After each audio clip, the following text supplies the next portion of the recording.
IB Nation, welcome back to another edition of the Irish Breakdown Podcast. It is Tuesday of game week, and that means it is time to rock and roll.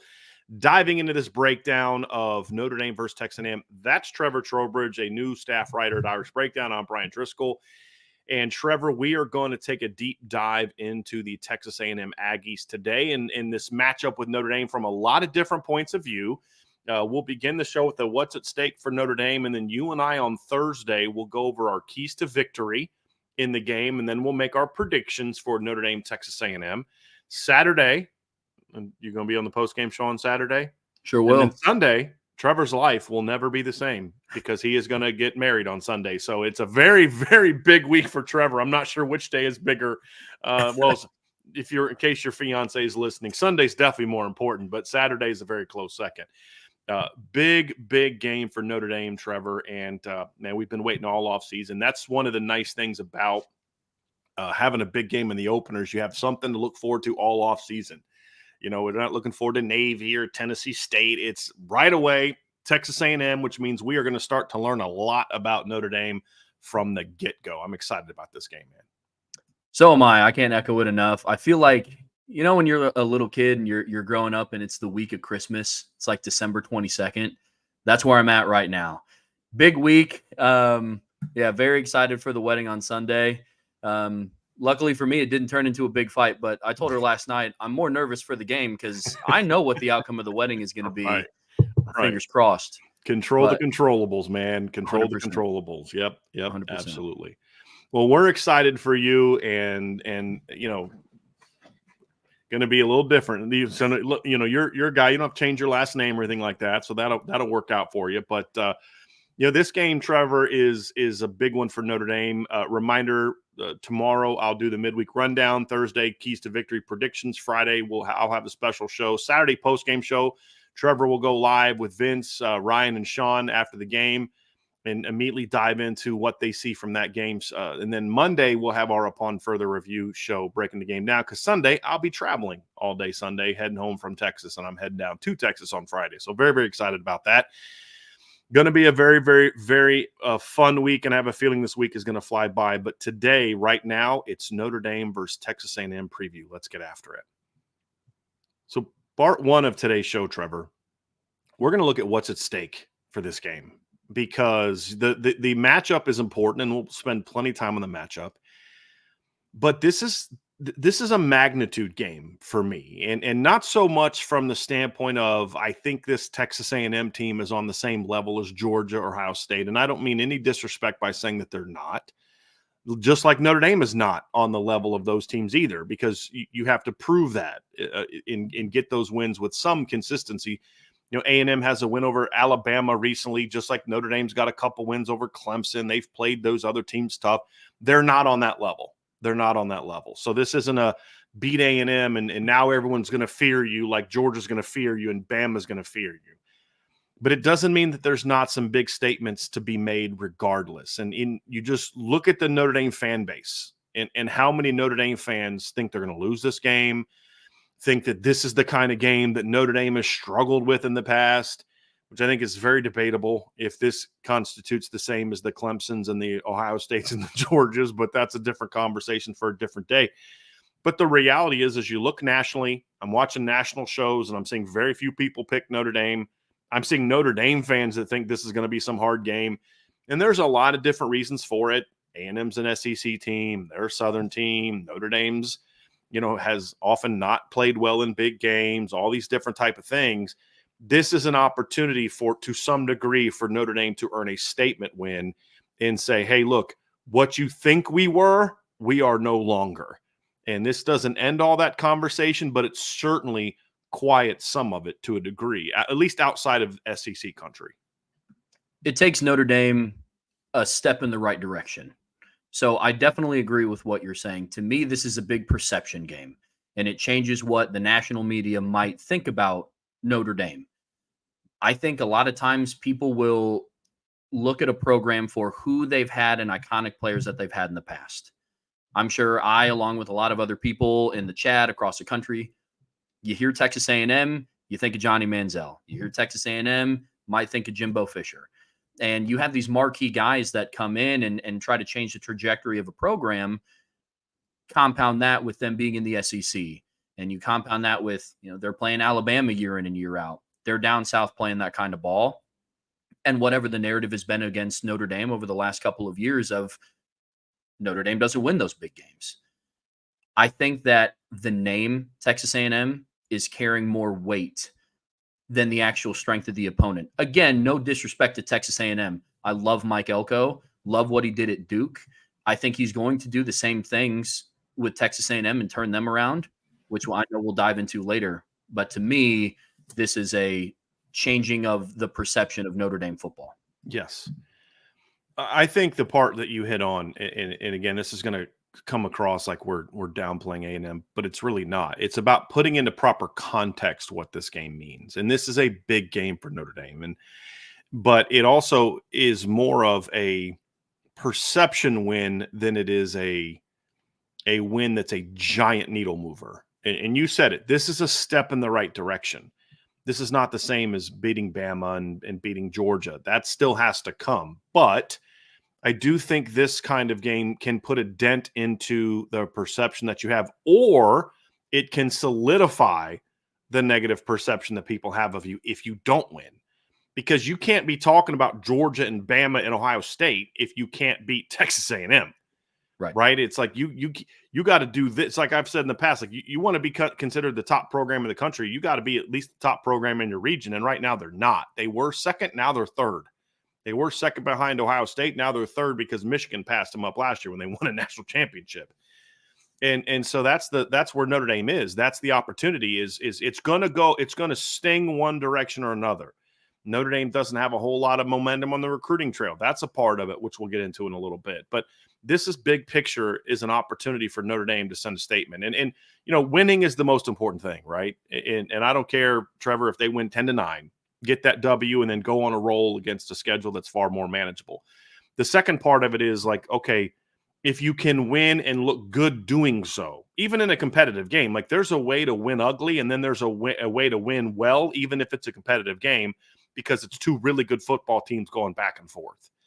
So I think getting that statement win is a big first step. And I think the other thing too is these openers are pivotal moments for a football team, Trevor, because that 2022 Notre Dame football team went into that season with a lot of confidence.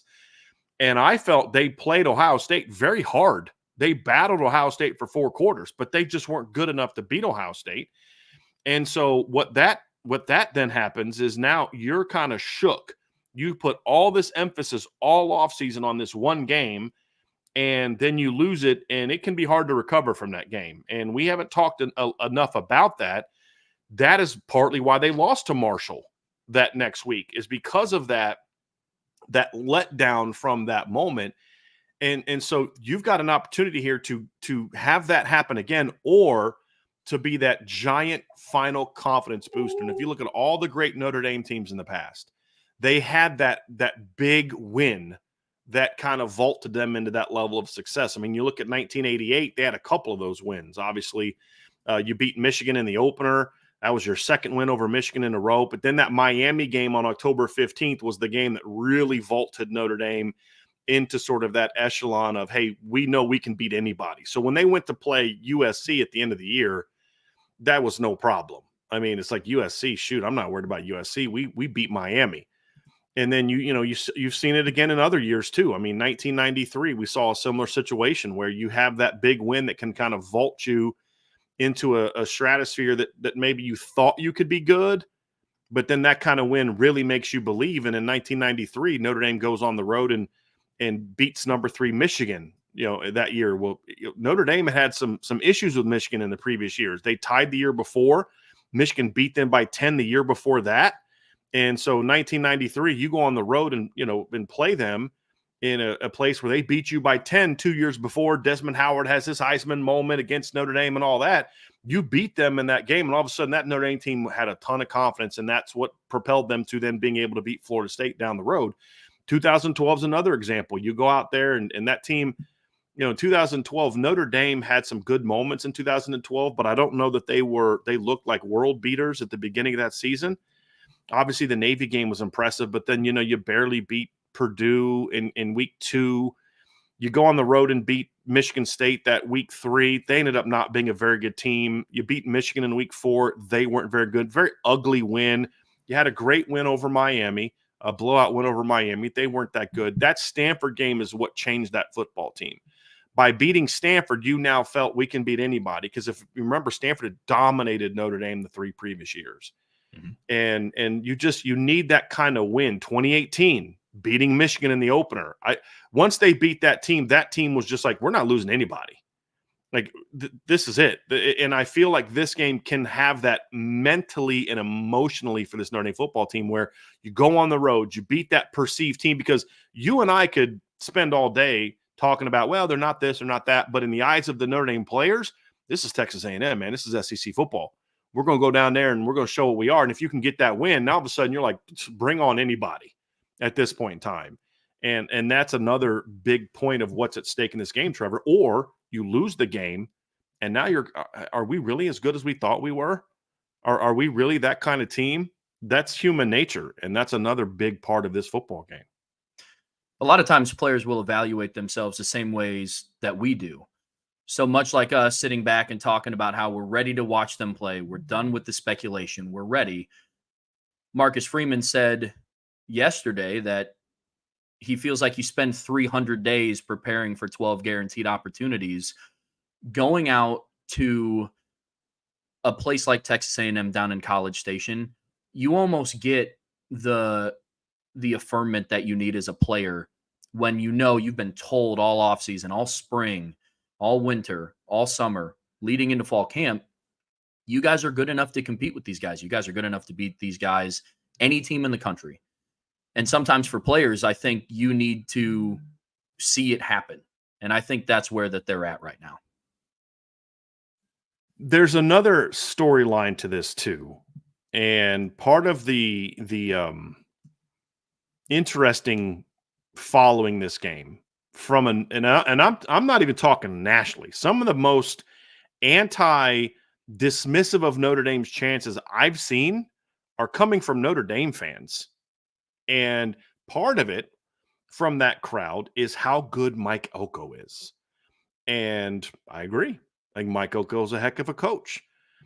There is a natural assumption that he's a heck of a football coach, where he went 16-9 the last 2 years at Duke, which in context, that's a team that went 10-25 the 3 years before he arrived. Marcus Freeman does not get that same benefit of the doubt for going 19-7 his first 2 years, because the expectation is we're supposed to do it at Notre Dame, where you're not supposed to do it at Duke.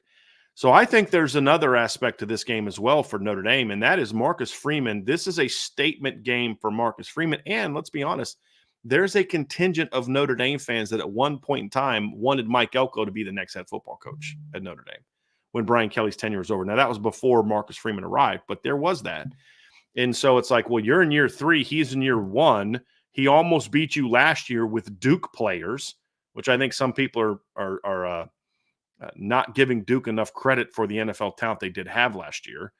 Notre Dame's not the only team in that game that had a first-round draft pick on that team. Now, Graham Barton did not play against Notre Dame. I'm talking about just the overall talent that they had. Several NFL players in their defense as well. But you don't have Notre Dame's talent. It's a fact. And do you have Texas A&M's talent? No, you don't. So you had that game and you barely beat them last year. So now he's got better players. There's this fear of, okay, now what's he going to do? All fair things. And I'm not even pushing back on that narrative at all, because I get it. What I'll say, however, is that then leads to the even greater importance for Notre Dame to win this game for Marcus Freeman. You're in game 1 of your 3rd year. Mike Elko's in game 1 of his 1st year. If he shows that his program's already better than yours in day 1, that could be a huge perception blow to Marcus Freeman's coaching staff as well. So that's another one of those, boy, this is one of those, statement opportunities. It's not just Notre Dame as a team, but even more specifically, this is an opportunity to Marcus Freeman to say, hey, listen, Mike Elko's a great coach. And I'll give you guys a little secret. Marcus Freeman has a tremendous amount of respect for Mike Elko, and vice versa. Tremendous amount of respect for each other. So this isn't a Marcus Freeman is trying to show he's better than Mike Elko. I'm talking about the perception, the reaction to it will be one of those games that finally says, okay, that's the kind of statement win Marcus Freeman needs against another well-known coach that says he's on his way. And I think those are important parts of it as well, Trevor. It's, again, we're talking about the perception. There's going to be a perception of Marcus Freeman that is adjusted in this game, either positively because he got that win, he's now 2-0 against Elko, or a negative one where, yeah, once Elko gets kind of the same type of players you have, you can't get it done. Absolutely. This game can change the narrative and the perspective internally and externally, the way that I like to say it. I am as critical of Notre Dame as anybody, being an avid fan of the team, and I am all for that. One thing that I try to do is remain as unbiased as possible when I'm breaking down a team and looking at the matchups. It's easy for us to kind of brush some Notre Dame players to the side because we're familiar with them. We know them. We hear their name every day. You know, if a lot of people are like me, they know the roster front and back. And what I try to do sometimes is when I'm looking at a matchup, I put myself in the shoes of an opposing coach and think of, well, who does my team have to go up against? And I think sometimes a lot of Notre Dame fans can get caught up in the, well, I'm familiar with this guy. We know about him, but look at who the other team has. When, if you take a step back and look at everything from a 10,000-foot view, the other opposing coaching staff, I'm sure they had film room Mondays, like a lot of programs out there. They're looking and thinking to themselves, I mean, how do we go against this guy? How do we stop this guy? How do we look at this guy? How do we stop Jeremiah Love?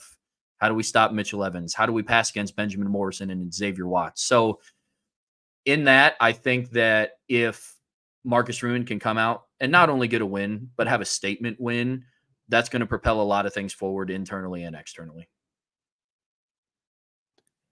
There's obviously another part to this too, Trevor, which is there's more micro things at stake here for both teams.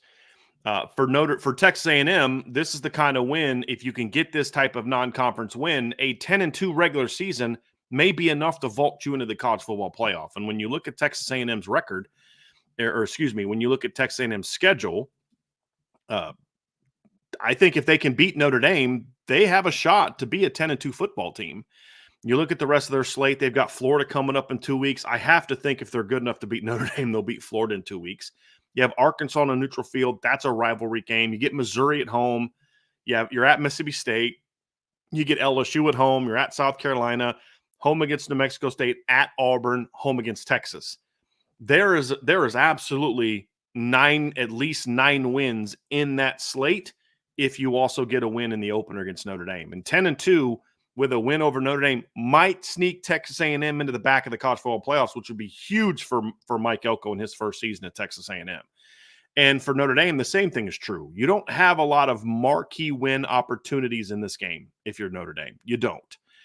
But this is one. This is one of those marquee games where you can make a statement win. Even if A&M doesn't play quite as well, the perception of what this game means will still be in a lot of people's minds about how this game turns out. Because, like, there's a lot of people that would say, well, Brian Kelly never won, a game like this. And I'm like, well, he did beat a number 3 Michigan State team in 2013. Well, no, he didn't. They were unranked. Because the perception is a lot of times built on where a team was when you played. And Michigan State in 2013 was unranked when Notre Dame beat them. Well, that's the only loss they had all year, and they finished number 3 in the polls. They were more of that team than they were an unranked team, because rankings early in the season don't really tell you a whole lot about a football team. But the perception is still there. And that's one of those things where this can be a statement win for Notre Dame as they look to build a resume. Look, if they're 12-0, they're in, and they're a 5 or 6 seed at worst. I don't see them falling below a 6 seed. And like, we had a question the other day in the mailbag, like, is there a scenario where the loser of the Big Ten or SEC, both of them are undefeated and they end up – that could happen. It's highly unlikely this year because of how many of those top teams play each other. It's going to be almost impossible for there to be 2 undefeated Big Ten teams playing the championship game and 2 undefeated SEC teams playing the championship game, because they all play each other.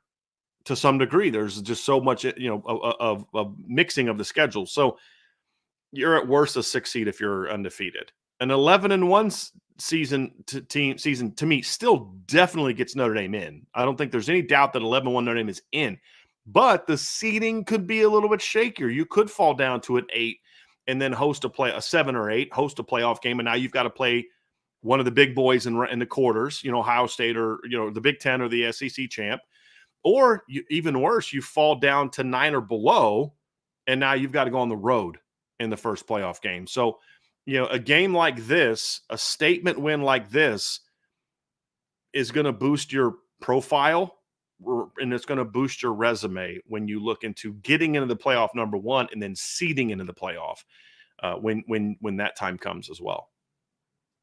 I think that's how a lot of teams are looking at it. With the playoff expansion, when it was just 4 teams, name of the game was just make it, right?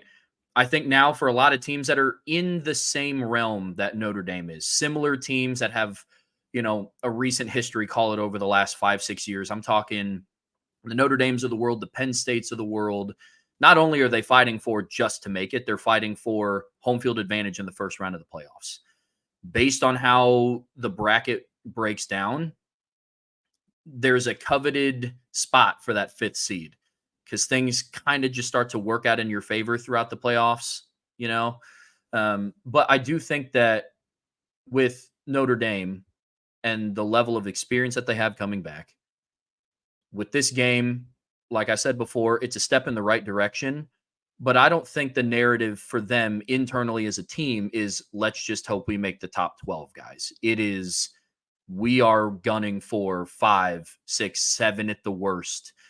And this is the first opportunity that we have to do that, because to your point, Brian, they have very limited opportunities to do so, because we aren't in the Big Ten that now has 18 teams in it.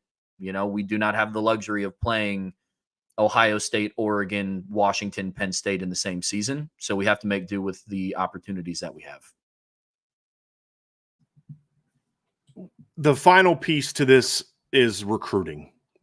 This is a huge recruiting opportunity for both teams. When you talk about what's at stake, because what are we talking about here? We're talking about what's at stake in this game for both teams. Huge recruiting opportunity for both teams. I've read that A&M is going to have over 100 recruits on campus at this game, and it's going to be some big boys. Well, guess what? Notre Dame's trying to recruit the state of Texas a lot more, and I promise you, a lot of kids that Notre Dame is trying to recruit are going to be on campus this Saturday watching this game get played. This is a huge statement opportunity for both teams on the recruiting trail. A&M to say, hey, guys, we're here already. There's no rebuild. There's we're here. Look what we just did to Notre Dame. And they're going to ride that wave.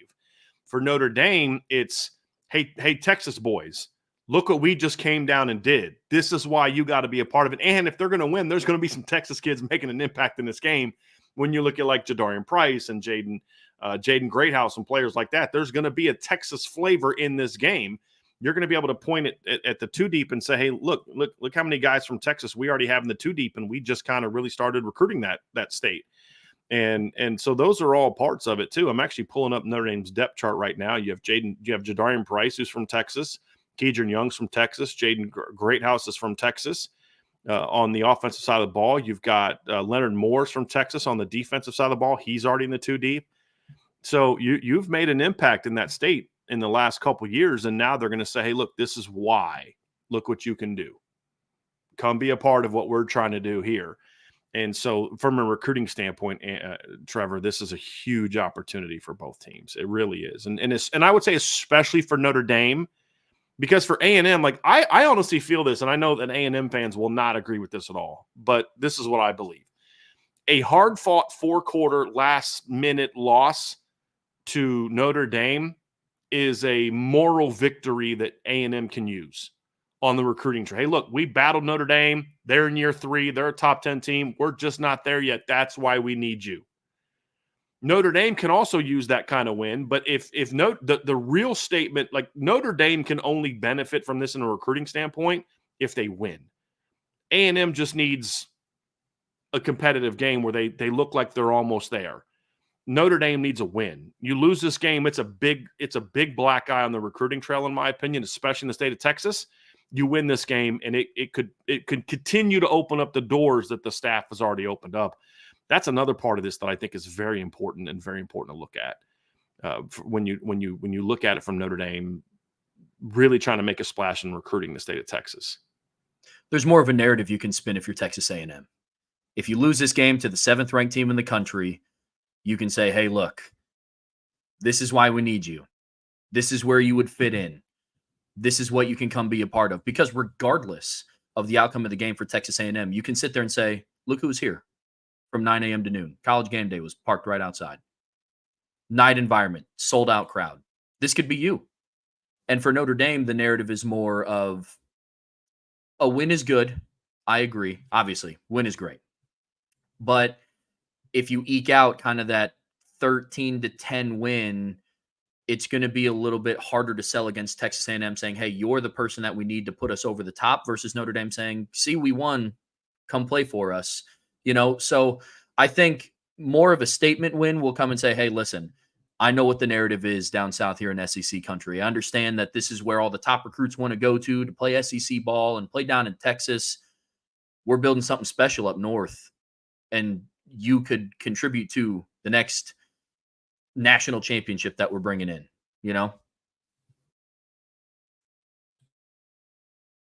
It is kind of funny sometimes when I look at narratives about Notre Dame from Notre Dame fans, and just it's almost kind of makes me a little sad, to be completely honest with you, to see sort of the some of the discussion about who Notre Dame is, and the first one, the most recent one I'm kind of laughing at, is somebody said, what are the odds Notre Dame goes 3-out in the first series? Y'all know we love to do that. And I'm like, you do realize Notre Dame has scored on their first drive in each of the last 3 openers, right? Like, they scored, and 2 of them were touchdowns. They scored a touchdown against Navy last year, field goal against Ohio State 2 years ago, touchdown against Duke, or I mean, not Duke, Florida State in 2021. They did not score against Duke in 2020, and that was pre-Mike Elko, by the way. But I'm pretty sure, and I'm pretty sure in 2019, they also scored a touchdown on their opening drive. If I remember correctly, I thought Jafar Armstrong actually rushed it in. Jameer Smith rushed it in. So Notre Dame also scored a touchdown on their opening drive in 2019. They scored a touchdown on their opening drive in 2018. They scored a touchdown on their opening drive in 2017. And they scored a touchdown on their opening drive in 2016. I mean, so guys, no, that's not what normally Notre Dame does, right? Like, but we've created that narrative of negativity that it's just, guys, come on, right?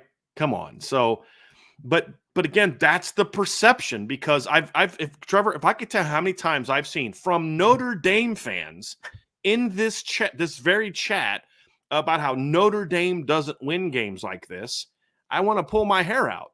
I'm like, you know how many 10-win seasons Texas A&M has had in the last 20 years? It's a little trivia question for you. Do you know how many they've had in the last 20 years? How many 10-win seasons Texas A&M has had in the last 20 years? 6. 1. 1 with Johnny Manziel. I was surprised by that too, Trevor. I would have guessed like 5 or 6 as well. 1. But yet this is the type of team that Notre Dame doesn't normally beat. Yes, this is exactly the type of team Notre Dame normally doesn't beat. But the reason they're considered different from a team like North Carolina, who was a 9-win team 2 years ago playing the ACC title game, an NC State team that won 9 games last year and was ranked in the top 25 half the season, and I believe is ranked almost right where A&M is going into this season. It's simple. ACC, SEC. That's it. That's it. But that's part of the narrative. I mean, and that's a factual narrative. Even Notre Dame fans are falling for that. So if you lose this game, it feeds that narrative big time. It feeds it. See, they can't play with that league. But if you win this game, at least put somewhat of a knock into that narrative, which I don't think is, like, if you look at Notre Dame's record against the SEC and you take out Georgia and Bama, they've pretty much kind of whooped the SEC in the last 10, 15 years. I mean, they beat LSU twice. Like, they beat Vanderbilt. Okay, whoop-de-doo. They haven't played. They beat South Carolina in a bowl game 2 years ago. Like, they've actually done pretty well against the SEC outside of those top 2. Well, guess who else has struggled against Bama and Georgia? Everyone except Clemson, right? Like, I mean, that's like the only team that's done that. But again, that feeds the narrative. And if you want to end the narrative, start winning games that people perceive. It's a perception thing. I believe A&M is on the same level of as NC State, North Carolina. Now, that's going to be gone soon. It's not going to take Mike Coco very long at all to pass teams like that. It's not. But the perception is that they're above those teams. And so when you go on the road and beat NC State by 21, it's like, yeah, okay, of course you did. It's NC State. You do that to Texas A&M, who I think is a comparable program, completely different narrative. And that just adds to what's at stake here. And it's both ways. If you win, it sends them a message. If you lose, it's here we go again, same old Notre Dame. And so when you talk about what's at stake, there's as much perception that I'll say this, Trevor, you tell me if you disagree. And by the way, you're allowed to disagree with me. I think there's even more at stake perception-wise for Notre Dame than there is practically speaking from a resume standpoint. Here's what I mean by that. If Notre Dame loses this game and runs the table, they're in the college football playoff. Their resume is going to be fine. But they will not recover from the perception hit because there's nobody else left on the schedule, and including Florida State, who Notre Dame has beat, 3 times in a row, just lost to Georgia Tech.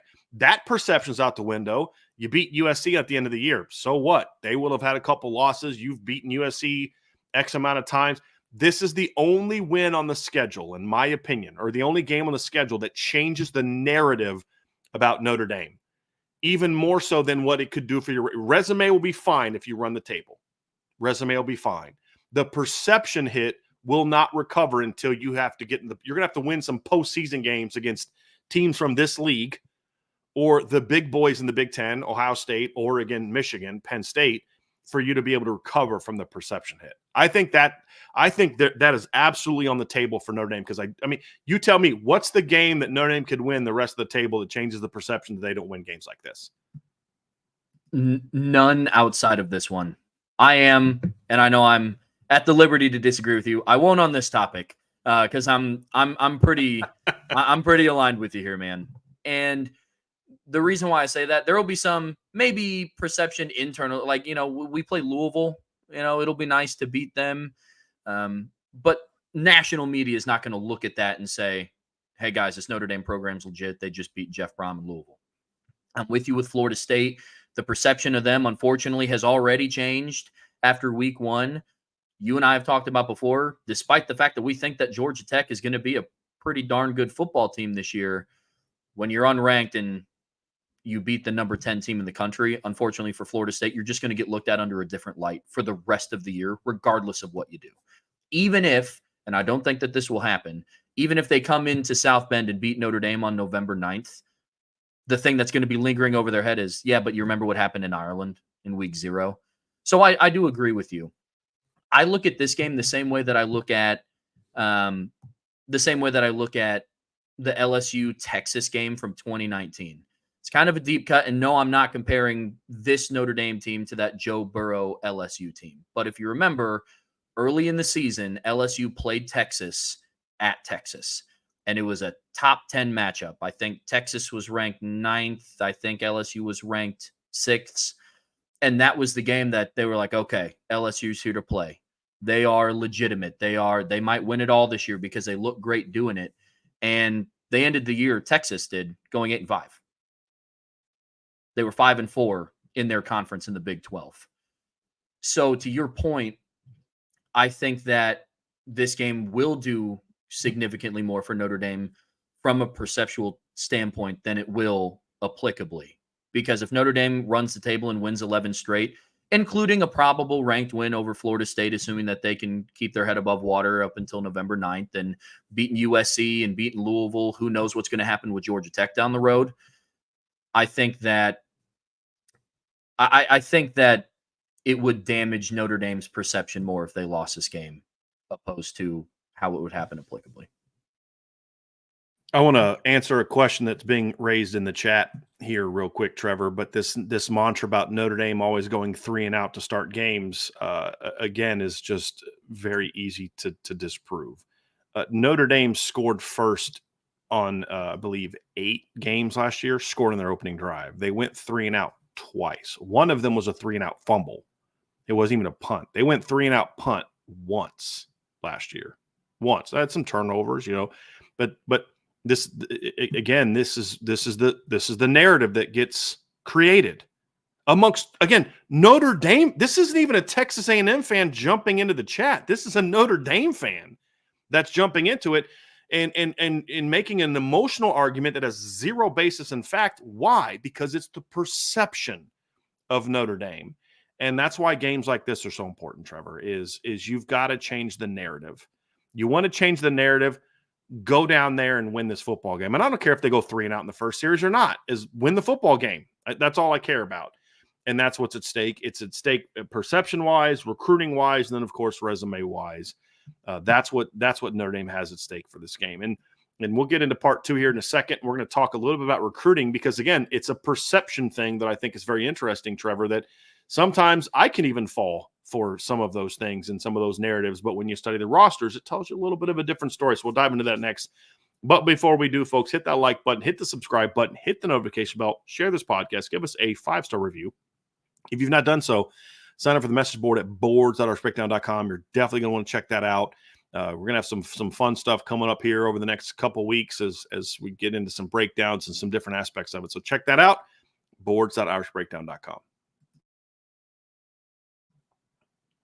Part 2 of today's show, Trevor, is we're going to talk a little bit about I caught a little bit of an audible this morning because we were going to do sort of a stats breakdown comparing Notre Dame's numbers last year to Texas A&M's numbers. And then we kind of sat and thought about it. And we're like, this doesn't really make a lot of sense because you'd almost have to kind of compare other teams' stats.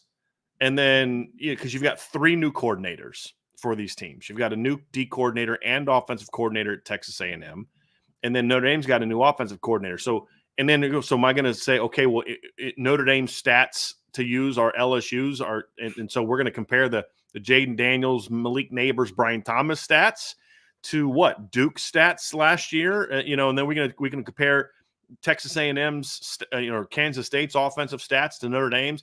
Just didn't make a lot of sense, to be completely honest with you. So we decided to kind of call a little bit audible here, and so we'll dive into some of those specifics about the new coaches and the players and the new fits and all that in the next section. But when I was putting together the recruiting comparison article, and we've done this for years at Irish Breakdown, and it is a fun look because I'm not someone who is a recruiting rankings kind of guy. Recruiting rankings serve their purpose, but once you get to college, it's about what you do on the field. But there's still this perception that goes into Notre Dame doesn't recruit the same way, and they have all these better recruits, and in some ways that's true, and in other ways it's not accurate. And so I wanted to bring that up. But this is the thing to start with, Trevor. We'll look at the Notre Dame offense against the Texas A&M defense, and I thought this was a very fascinating comparison to compare these two. And then the next one's even more so. So when you look at Notre Dame, this is using the On3 consensus rankings of what guys were. You look at it, Texas A&M, 3 5-stars in your starting lineup, all 3 on the defensive line. And then, of course, you bring a couple 5-stars that are in rotation, another defensive lineman, one's a linebacker or cornerback who transferred from Texas or from Alabama. Then on Notre Dame, no 5-stars, but Notre Dame has 7 3-stars, or 4 stars in the starting lineup. And they have 3 3-stars and 1 unranked player. But as you can see from these lists, Texas A&M has 2 3-stars and 2 unranked players. But obviously, Will Lee transferred from Kansas State. He's a good football player, clearly outplayed his ranking.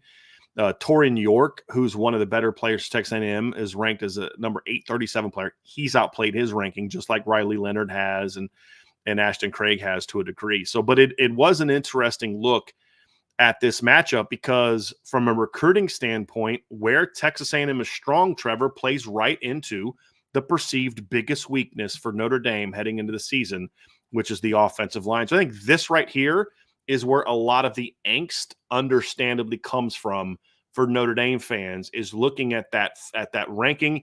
You've got 3 5-stars starting. You've got another one coming off the bench. You've got a 4-star guy that's a stud on the outside edge. You've got another 4-star coming off the bench.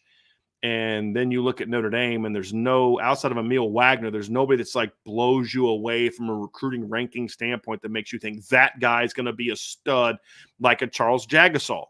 Because if Charles Jagasaw was playing in this game, just for context purposes, Trevor, so we can get an idea of the difference.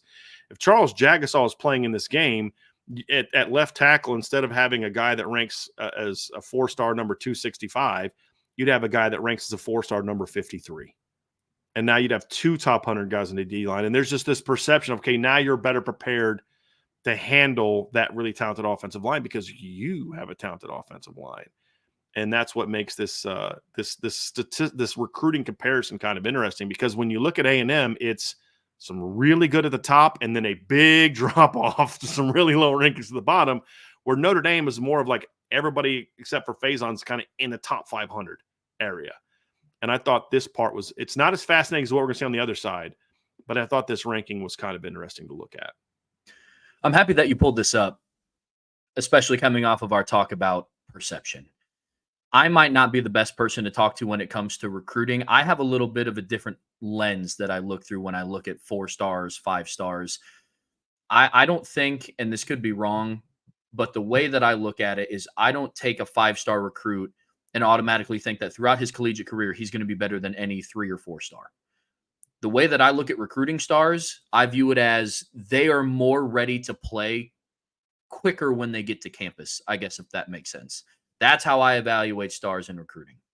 Might not be the most popular thing, but that's what I look at the most. And it gets bogged down so much of Notre Dame's recruiting not as many 5 stars, or not as recruiting, not enough star power that we have. Well, I mean, if you go and you look at the Notre Dame teams that have happened since 2017, really, they're not loaded with 5-star talent. And Notre Dame has had 2 undefeated seasons during that time with not loaded up with 5-star talent. I'm happy that you pulled this up, and I do think that this would be something that would be interesting to revisit on Monday, Sunday night, and see how this all shakes out, because, again, it is perceived that if you have more 5 stars, you will just be the better team. Right. Now, obviously, coaching and development plays a huge factor into the results that happen on the field. Mm-hmm. But if I'm looking at these 2 teams, especially the starting lineups, and I'm looking at how many 5 stars Texas A&M has versus the 0 that Notre Dame have in their starting offensive lineup, I wouldn't believe you if you told me that the team on the right has gone 500 the last 2 years. Yeah. Right. I mean, actually 12-13, I believe, is their record the last 2 years, right? Now, the interesting thing too is, of the 3 5 stars in the starting lineup, all of them were on the roster last year. They also had LT Overton on the roster last year as a 5-star kid. They also had Walter Nolan on the roster last year as a 5-star kid. So that is interesting. Now, when you look at how they play, I'd say that one of their 4 stars has played like a 5-star, Nick Scourton. And then Shamar Turner has not played like a 5-star, but he's certainly flashed 5-star potential. DJ Hicks is still a young guy. He was in the rotation last year as a young guy. Shamar Stewart has not played like a 5-star player. But on the flip side, a guy like Torian York has certainly played like a top 150 caliber player, without question, as a true freshman last year at Texas A&M. And it just makes it interesting. Where I find it also fascinating is that you look at the skill player matchup, and that's where Notre Dame actually has a significant recruiting advantage, if we're just looking at recruiting rankings. So obviously you have Bo Collins, who's a top 100 recruit. Jaden Greathouse was borderline top 150 guy. Jordan Faison was not. And then you're going to look at Mitchell Evans, who's a 4-star recruit. And then you compare that to Texas A&M, who's 2 projected starting core. So I went with their nickel, because that's what they do. They play a lot of nickel. Mike Elko's a nickel guy, and they listed Tyreek Chappell as a starting nickel and a starting corner. So I projected a little bit, put him at nickel, and then put their next 2 guys in there at the outside cornerback spots. And so those are 2 unranked guys who were good players where they came from. Obviously, Will Lee came from Kansas State. We'll dive more into him later, but from a recruiting standpoint, certainly not a knock your socks off kind of guy. And then BJ Mays, who transferred in from UAB. Again, we'll talk more about them later. Not a knock your socks off kind of guy.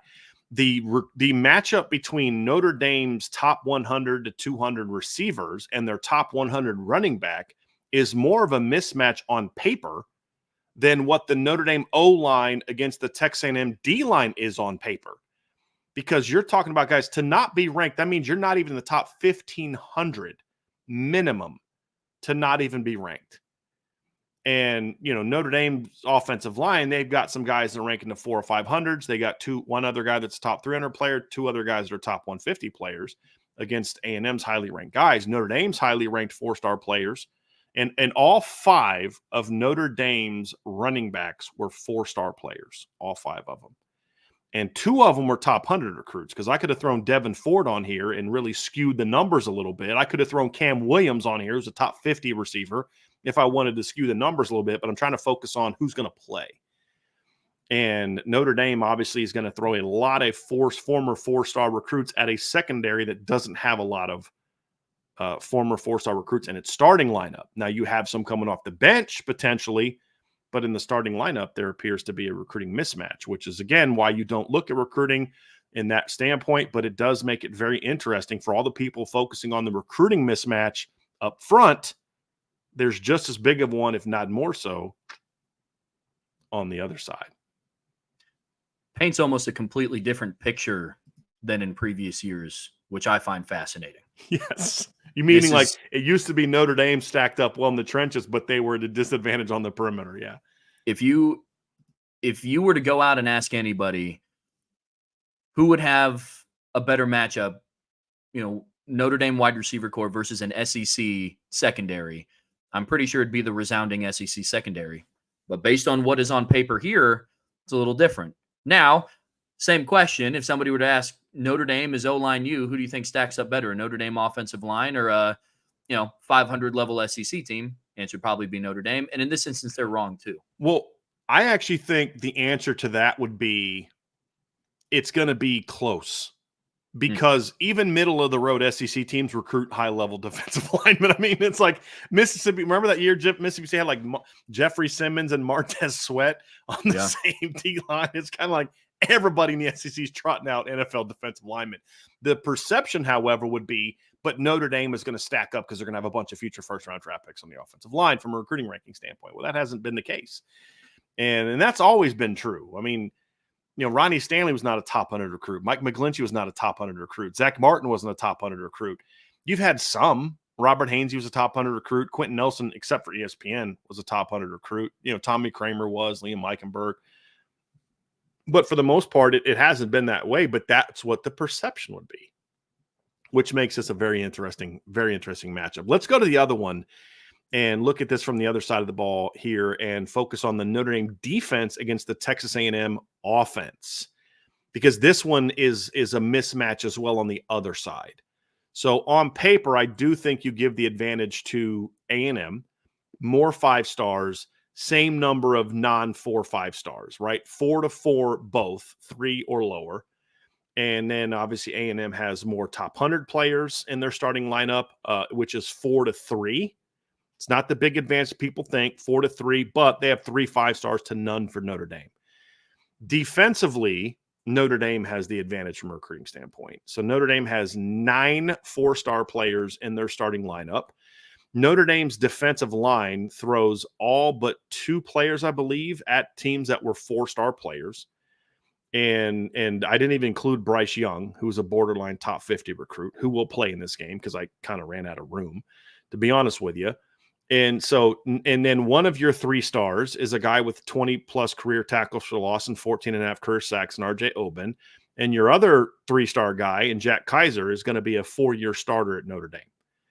And you're throwing that against that. So, and then you look at Texas A&M, and they have a 5-star quarterback. Notre Dame has a 3-star quarterback. That'll be interesting to discuss.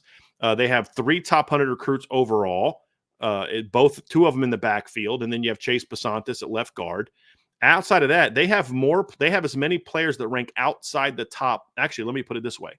They have more starters in their starting lineup that rank outside the top 900 than they have that rank inside the top 500 in their starting lineup, which is very fascinating. Where Notre Dame doesn't have any starters outside of R.J. Oben that rank outside the top 500. And they've only got 2 that rank outside the top 400.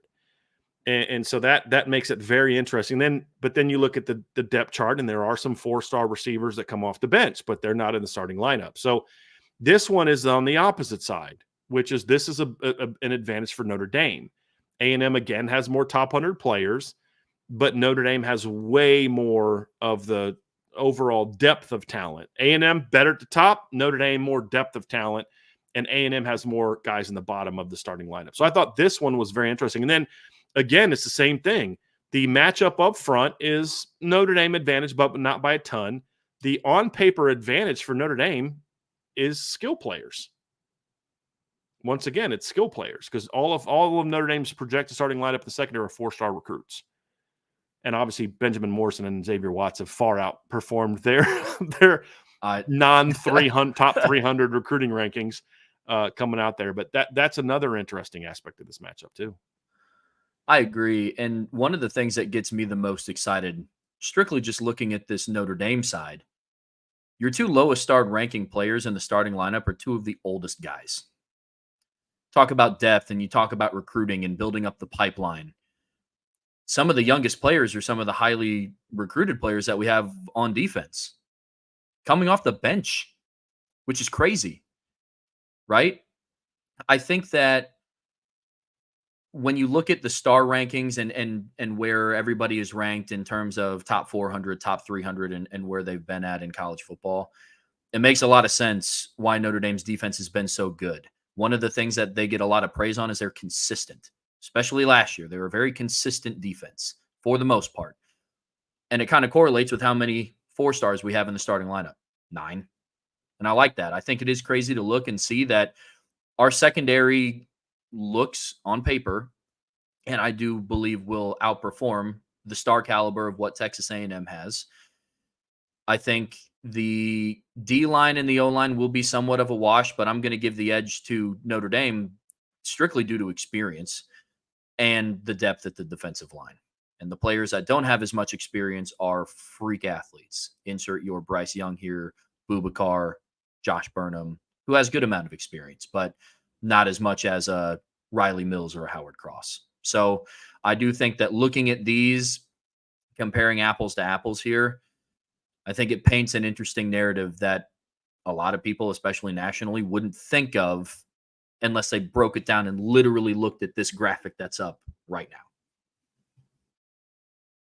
So let's land the plane a little bit.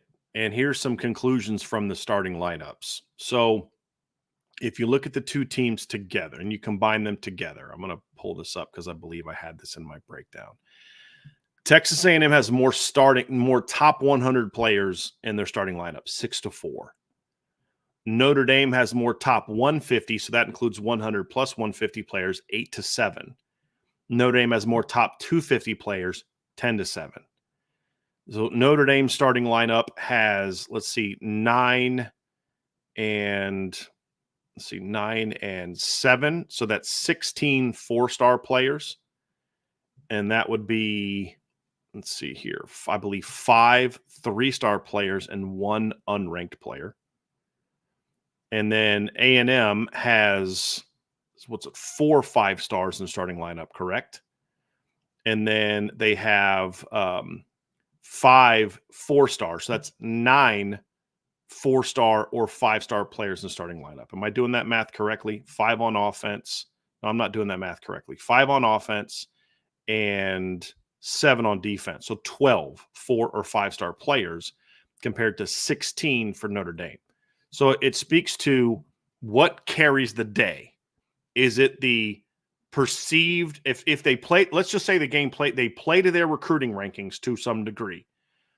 Does the 5-star top of the line talent outplay the team that has the more depth of talent? That's what makes this matchup so fascinating. It also points to where I do believe Notre Dame needs to continue to get better from a recruiting standpoint is more of those elite high-level players. But sometimes they come in the form of, you look at Shamar Turner and a guy that is a 5-star number 13 player in the country.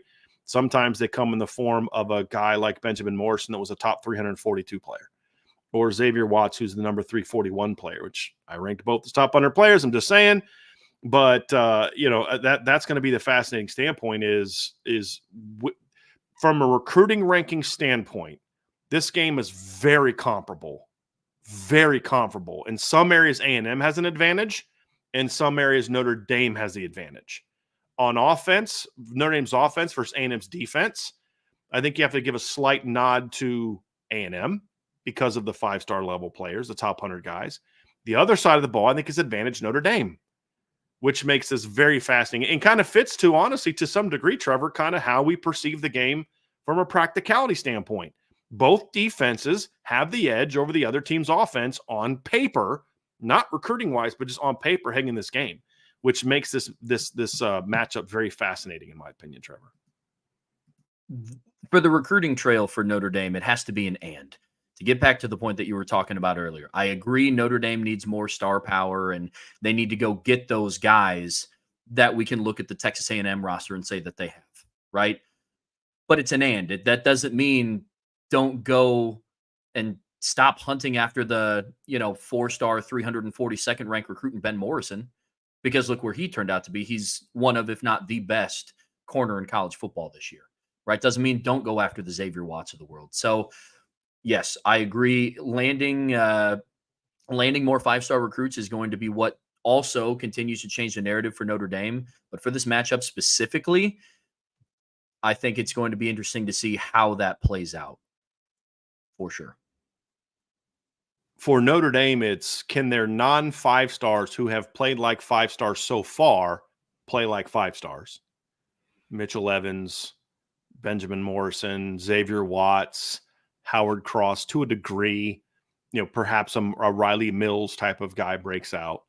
And then for A&M, can their actual 5 stars live up to their status as 5 stars?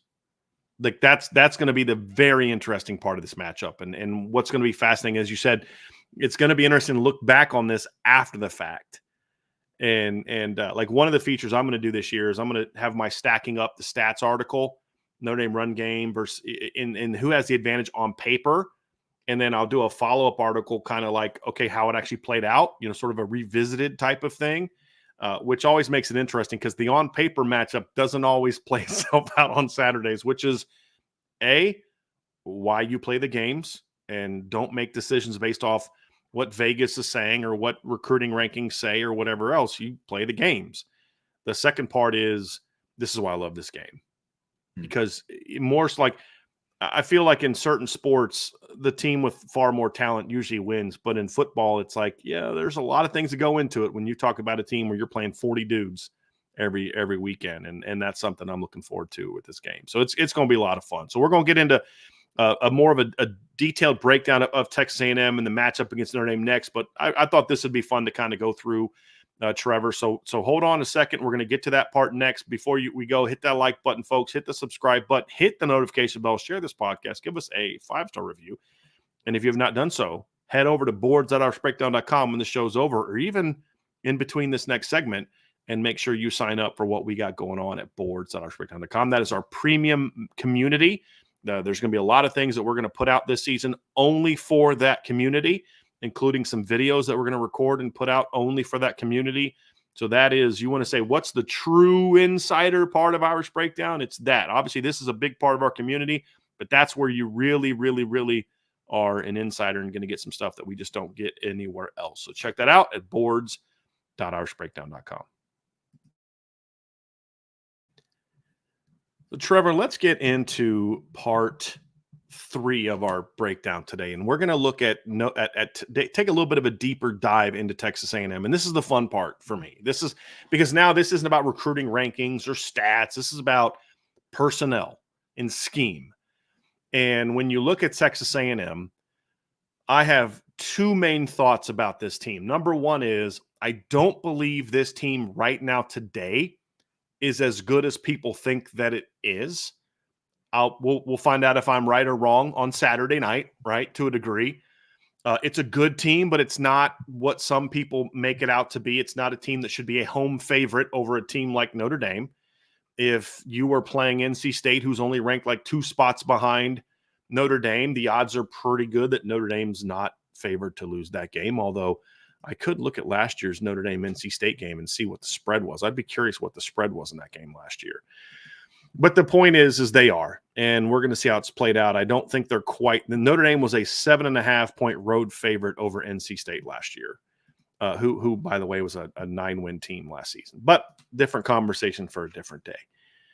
The point is, this is what the perception is. But what I will also say is, if I'm looking at this as a national analyst, take just the Notre Dame game out of this. I'm excited for the future of Texas A&M football with the arrival of Mike Oko. I am. Because, he can recruit. So you're not going to have a problem recruiting top players. He'll get top players. But he's a great evaluator of talent. So there's going to be times A&M says, no, we don't want that guy that Rivals or 247 or On 3 thinks is a 5-star, because I want this kid over here who's not in the top 300 because I know how to evaluate players. Kind of like when he went and brought in Jeremiah Wusu-Koramoah to Notre Dame, who he was recruiting at Wake. And he's like, no, we need to bring that guy to Notre Dame. Right? He's a great evaluator of talent, in my opinion. He hired a very good staff. Love his D-line hire of Sean Spencer. Love his offensive coordinator hire of Colin Klein. He brought his O-line coach from Duke, who did a really nice job building a really good O-line at Duke last year with not a lot of talent outside of Graham Barton. And, he put a good staff. I have some questions. Jay Bateman is the D coordinator, but at the end of the day, this is Mike Oko's defense, right? The future of Texas A&M, Trevor, with the arrival of Mike Oko is very bright. And we're going to dive into some of the things we like and what they do that are going to kind of play into this. But I really, really like this hire. And I think the future of Texas A&M football is as bright as it's been in a long – they've had some mediocre coaching hires in the last 20 years. In my opinion, this is my opinion, I think this is the best hire they've made since R.C. Slocum left. I truly believe that. Truly believe that. The whole – 1 10+ win season in 20 years. In the next 5 years, I'd be willing to bet you $1,000 that in the next 5 years, Mike Oko is going to have more 10+ win seasons in 5 years than A&M's had in the last 20. Like, I wholeheartedly believe that. I have that kind of faith in Mike Oko and what he's going to bring. I just don't know that we should expect that to happen game one. That's the only thing I would say. The thing that I love the most about Mike Elko is you can almost track, and not almost, you can go back and track that a lot of the programs that he is spending his time in and being a part of get increasingly better with his arrival. And usually pretty quickly. Right. Really quickly. Look at the Notre Dame defense turnaround from 16 to 17. Right. And then he goes and he becomes the defensive coordinator for Texas A&M under Jimbo Fisher, which was the last time that Texas A&M was really a threat in the SEC, right? And then Elko left. Look what happened. Then look what he did at Duke. They were a 9-25, 10-25 team before. Yep, 10-25 team before Elko came into town. And since then, they turned around the program, and the narrative with them changed. And they started out the year last year upsetting a top 10 ranked team in Clemson at home, which is arguably their biggest win in program history. And he was able to do that after year, I want to say 2. So the places that Mike Elko goes, he has a track record of turning around programs extremely quickly due to the fact that he knows how to attract talent. He knows how to get that talent to come to wherever he's at, because he has a natural eye for it. He did the same thing at Notre Dame. And the evaluation piece is key. It's so important because it's not just about going out and getting highly ranked guys. It's about getting guys that you believe can play and fit your system.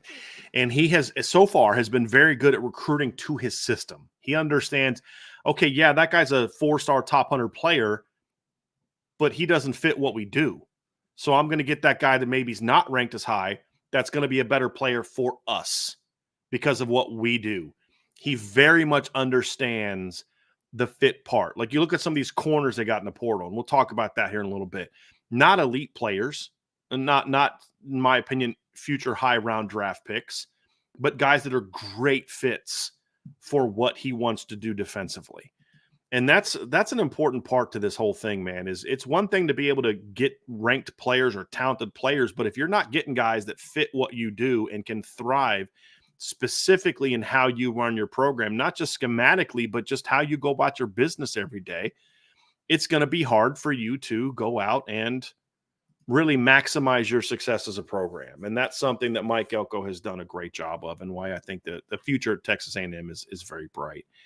Let's first dive into the offense, though, Trevor, and we're going to talk about the move he made there, because I think one of the most important things that a head coach can do is what moves do you make on the side of the ball that's not your specialty? And it's interesting, but the guy that he hired to run his offense is a guy that Notre Dame interviewed and liked a lot when they were looking to hire a new coordinator in 2022 or 2023, following the 2022 season. That's Colin Klein from Kansas State. And when you're talking about this Texas A&M offense, we'll get into the personnel and all those type of things, but I believe that Colin Klein was a strong hire. My only question will be, how quickly can they adapt to what he wants to do? But just looking big picture, kind of taking the 1,000 foot view of the whole thing, looking at this long term, because this hire is meant to be a long term. You're going to build this thing over time, not necessarily for game one, but where are you in game 100? I think this is a really strong hire. One, if not for Mike Denbrock getting hired at Notre Dame and Chip Kelly getting hired at Ohio State, which were kind of the big newsy type of hires, this, outside of those two, this might be the best offensive coordinator hire that was made outside of those two in all of college football this past hiring cycle. I really think that highly of Colin Klein from what we've seen at Kansas State. I really like the Colin Klein hire. He reminds me a lot of what Todd Monken did for Georgia, using multiple tight end sets and a lot of pre-snap motion, which I know we'll dive into. But very similar to you, I evaluate like how when Marcus Freeman and Notre Dame brought in Mike Denbrock to take over the offense, it's not a miracle to say if you're a defensive-minded head coach, the defense is going to be good. I would hope so. That's where all of your background knowledge is, and that's what you have the most experience in. So I think if you are a defensive-minded head coach, or on the flip side, an offensive-minded head coach, you need to be able to get somebody that balances out your expertise. And I think Mike Elko found a guy like that in Colin Klein. Because if you don't, on either side, you have your situations like Lincoln Riley's a genius offensive mind, and every Lincoln Riley coach team, the defense isn't that great because you got to get the people in the position to help the other side of the ball be successful. And I think Colin Klein's going to be able to do that for Texas A&M. The interesting thing is, Trevor, is he was at Kansas State for a while. He obviously finished his career in 2012, spent a year kind of bouncing around trying to play professional football, quickly realized he was not a professional football player, and he was not. So he comes to Kansas State, spends 2 years as a GA, then spends 1 year at Northern Iowa, and then he came back to Kansas State, and he's been there ever since. He was there in 2017 as their quarterbacks coach, and basically had that role until 2022 when he was named the offensive coordinator and the quarterbacks coach at Kansas State. And you look at the results. I like looking at what did guys do compared to where they were before. And when you look at his first year at Kansas State as a position coach, they averaged 32.3 points per game. And then after that, it was 22.5, 29.6, 26.6, 27.5. He gets promoted to offensive coordinator for 2022. They jump up to 32.3. And then in his second season there, they jump up to 37.1.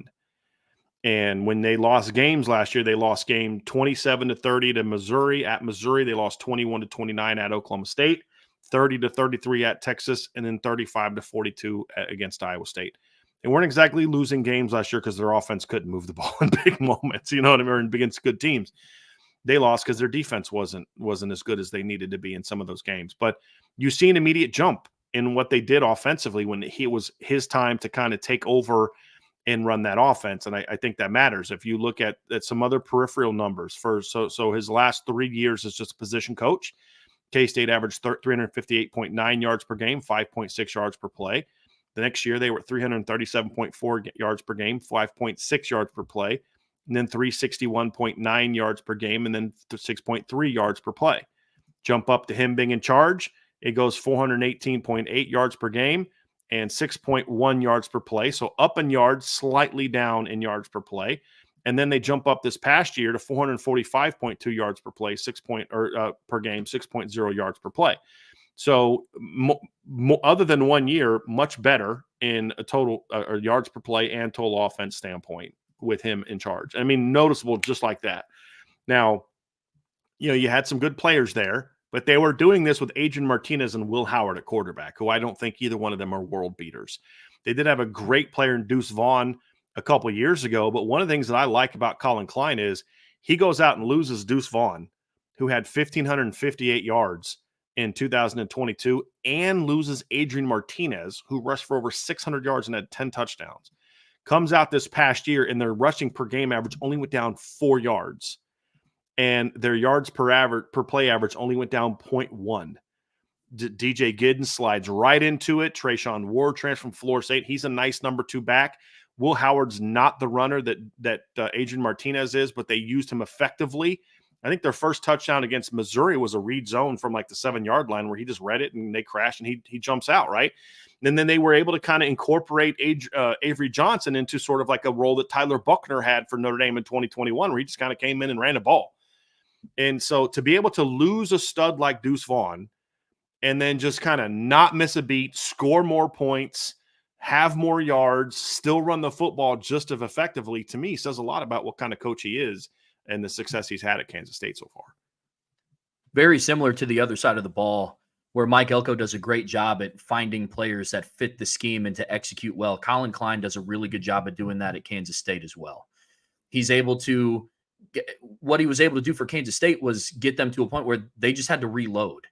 Minor tweaks to how it was because Will Howard is not as talented of a runner. They were losing out on Deuce Vaughn, so minor tweaks had to be made, but he, being Colin Klein, is a very, I call him like a scheme demon. He does a really good job of creating space for his players to go out and navigate and make plays in space. It's great. I think the state of Kansas, had 2 of the best coaches in college football last year at creating running lanes for their backs. Yep. And the guy, Chris Kudelnicki, who's at Penn State, and now Colin Klein, who's now at Texas A&M. They both had over 200 yards a game last year. And both did a very good job of using a lot of different things to get the run game going because they don't always have the biggest and baddest and most talented offensive line. So what are some ways that Colin Klein does that? There's really 3 things that I think are key to his run game. Number 1, and this is going to be very fascinating when looking at this Notre Dame matchup. Number 1 is, and you talked about this when you and I were talking before the show started, Trevor, very good use of 12 personnel. And even in 11 personnel, moving the tight ends in position to create extra gaps and to try to give you extra surfaces that you have to account for as a defense. That's number 1. And then combining that with really good use of quick and sudden pre-snap movements, jet motions, orbit motions, things along those lines. And then the ball doesn't always go where you think it's going to go based on the action of the backs and the linemen. Combine those 3 things together and you understand why they've been a very good running team, even though they haven't had elite talent the way that he'll have at Texas A&M the next few years, for example. And all the motion that they put in their offense is intentional, which I'm a big fan of. I don't like when teams just send a slot receiver in motion, kind of jogs by, the offensive line. If you're going to go by that slow, just line up there. But no, he does a really good job of running out of 12 personnel, which is why I said that's very similar to what Todd Monken did at Georgia. Now, Georgia is known for having those hosses up on front, which I understand, but it's a similar concept, which I'm a big fan of. To your point, they didn't have world beaters at the offensive line position like, Notre Dame teams in the past. Cooper Beebe's a really good player. They had some, but they're not trotting out Quentin Nelson and Ronnie Stanley and Mike McGlinchey and Aaron Banks and Joe Walt and guys like that, for sure. 100%. And he did a great job at utilizing the personnel that he had because you have to be able to run the football, and that was a key principle of his offensive scheme, and he was able to find creative ways to do it. This is also why Notre Dame tried to hire him 2 years ago to be the offensive coordinator. It's because Marcus Freeman's a guy that likes to run the football.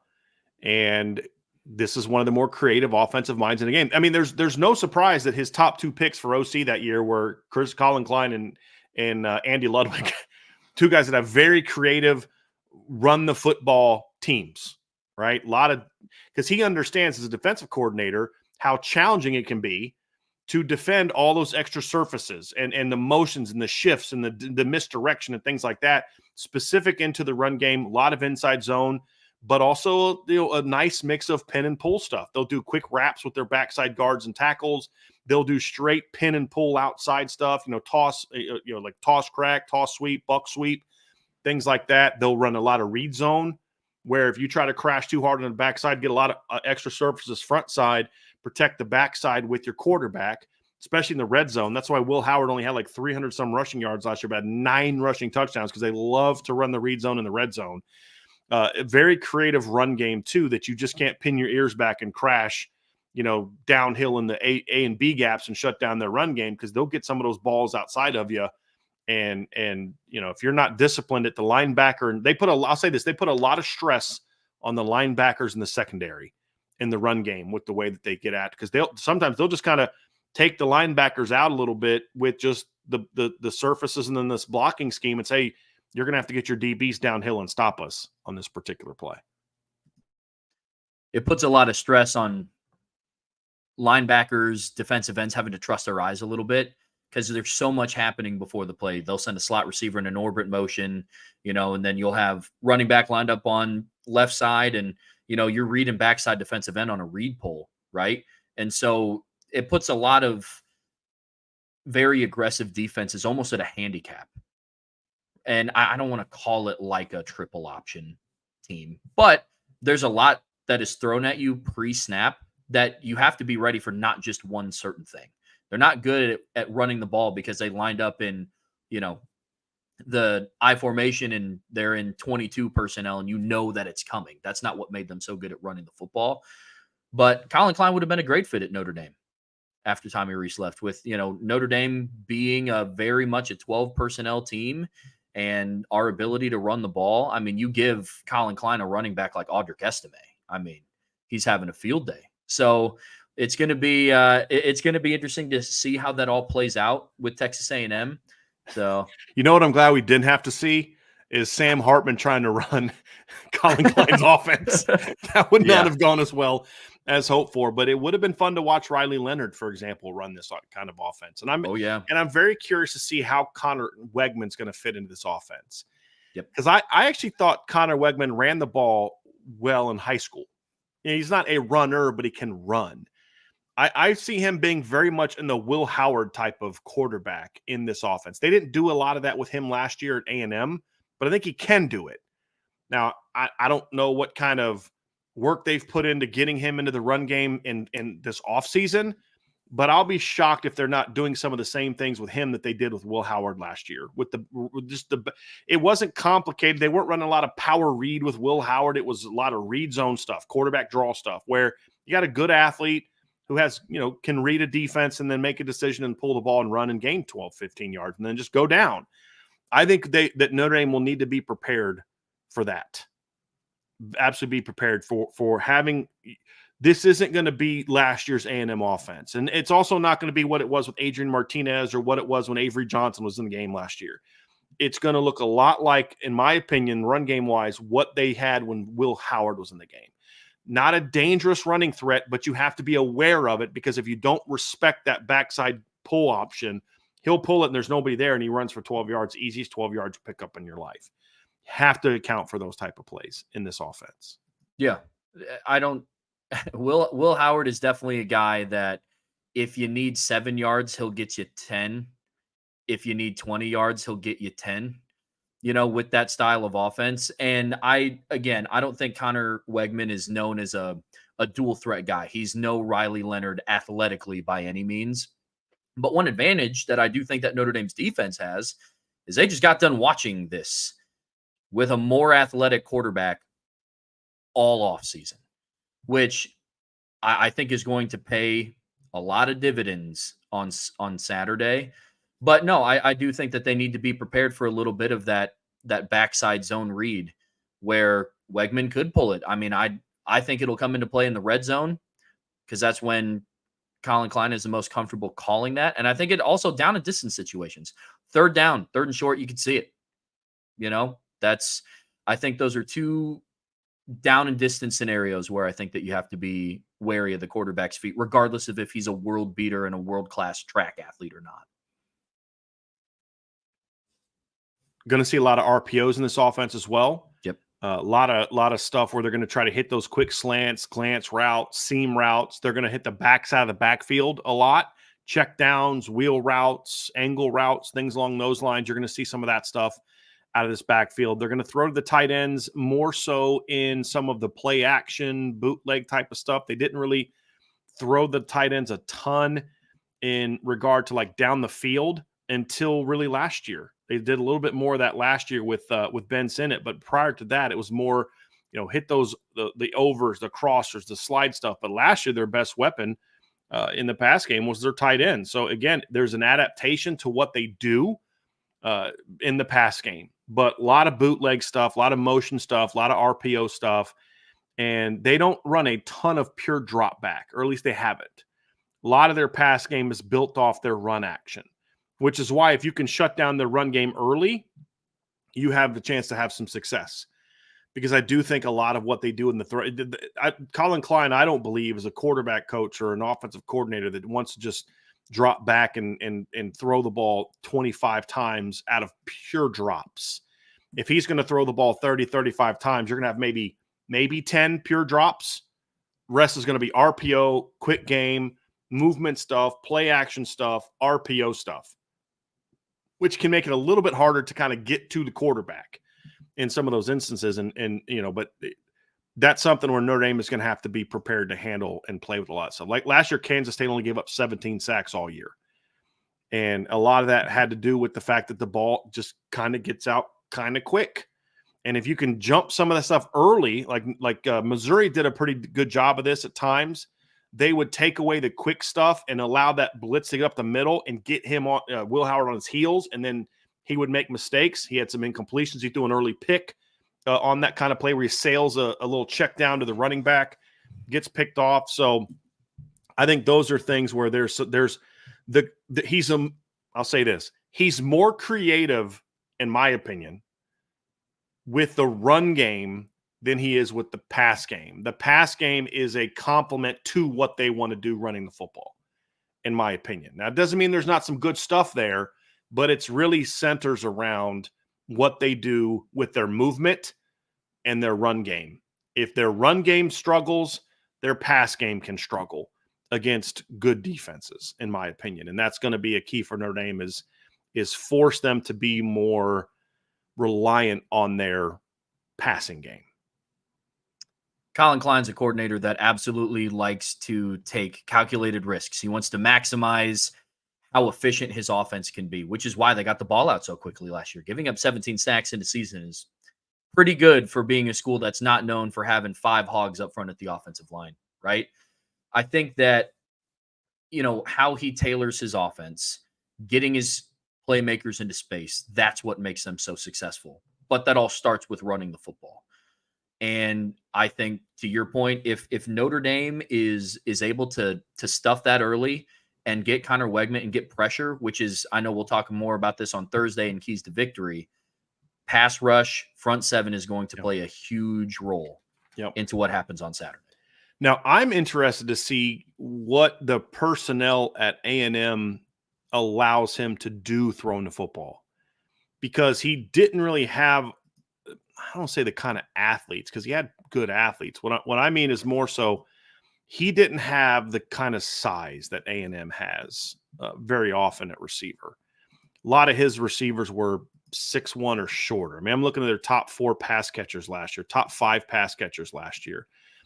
2 of them were 6 foot, one of them 6'1", one was 5'11", one was 5'7", 5'8". I mean, they haven't had a lot of those big guys. Their big guys have been really more so tight ends in a lot of different years. And so they haven't had a ton of those big, tall, vertical guys. 2022, they had a taller kid. Malik Knowles was a little bit of a taller kid.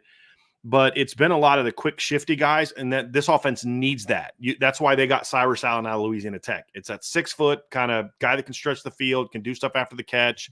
It's why somebody in the chat just brought up Terry Bussey, who they moved over from the secondary, because he brings a lot of that element, that speed, that after the catch.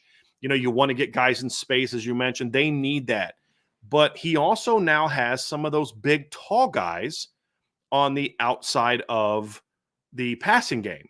So those 6'6" guys that you can run play action and just throw a backside post. Don't have to get creative. My guy's 6'6". Your safeties are coming down, stop the run. I'm taking a shot on the outside to either Jedi Walker, who's 6'4", or Noah Thomas, who's 6'6".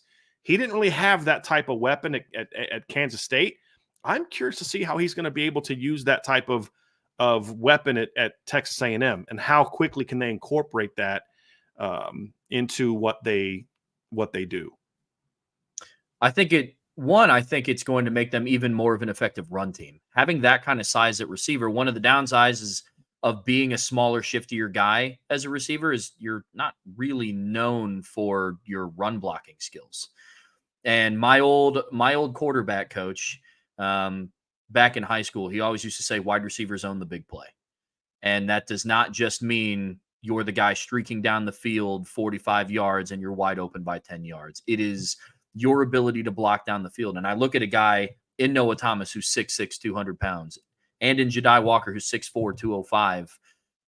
I think that makes Colin Klein's ability to call plays out in space and run a little swing to the running back out of the backfield, that makes that even more dangerous. Yeah. I think that makes them a lot more of a threat in the red zone.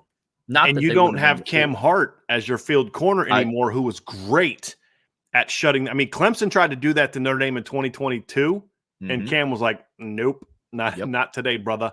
Not happening. And what they do at Clemson is more in the same family of pass game to what they do at K-State. It's more of the college spread, RPO, quick game, perimeter screen, glances, look routes, now routes. Take some one-on-one shots down the field. And we saw Notre Dame at times last year, a couple times had some problems with that against Clemson on a couple plays. But overall, Clemson didn't beat Notre Dame because they were throwing the football in either of the last 2 years. So that's going to be a big part of this. But I like what he has there. I don't think they have world beaters at wide receiver, but I don't think he needs world beaters at wide receivers for this offense to work. He needs to get the offensive line going. That's really the thing about this offense, is it's going to go as well as the offensive line will take it. Now, the one thing that is going to help them as they get further into the season is what we talked about earlier. He can scheme his way into some success running the football. If guys know what they're doing, he'll scheme his way into some success. He's got talented running backs, even without, I was about to say Dalton Brooks, but that's the safety that they have. Dylan Brooks. Reuben Owens is the running back that they lost. Even without him, they still have good running backs. They still have guys who can play. Le'Veon Moss is a very good running back he's a good running back. The kid that they had last year was Amari Daniels, I believe, was their leading rusher last year. I believe he's back this year as well. So they'll have weapons there. And then, of course, you have a quarterback that can keep it and do some things with it. The offensive line is going to be the key for them. It's just like it is for Notre Dame, is if the offensive line can get going, pick up the scheme, just do your job. They don't need to be world beaters. Just do your job. He's going to be able to scheme his way into success at some point in time this season. Notre Dame just needs to make sure it doesn't happen in game one.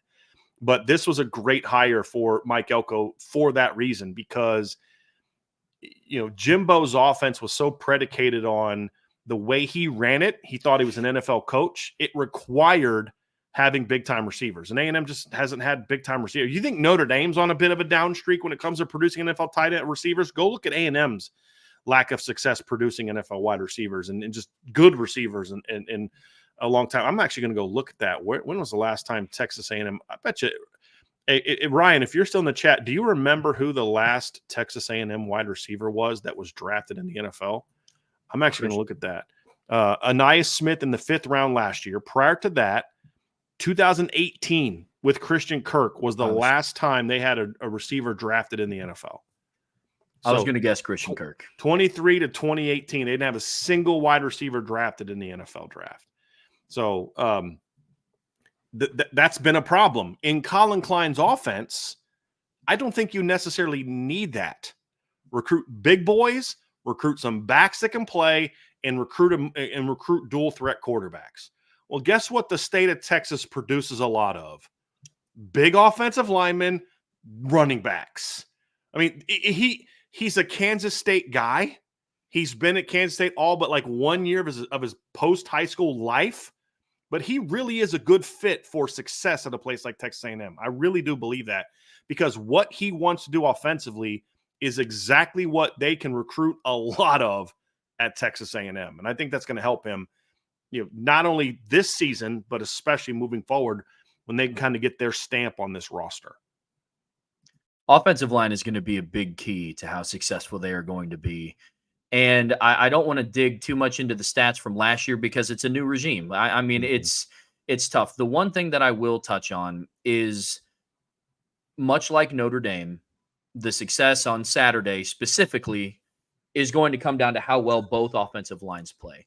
But I look at them in a little bit of a different light, right?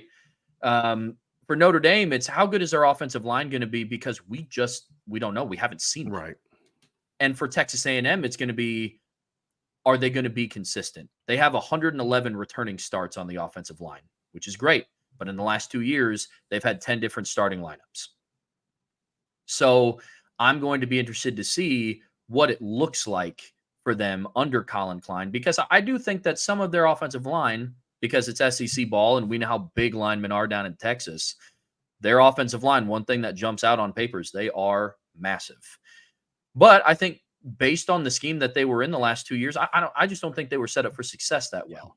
So you bring in a guy like Colin Klein, I'm going to be interested to see what that adjustment is, because I do have faith that he'll figure it out with the skilled players. But you combine Colin Klein's knowledge with, what's the name of the offensive line coach that they just got? Adam Cushing. Yeah. Brought it from Duke. Yep. Came over with him from Duke. Yeah. Yep. You combine those two guys, I think you're going to be set up well, not just for this Saturday, but the future looking on, I think is looking pretty good for them. Agree.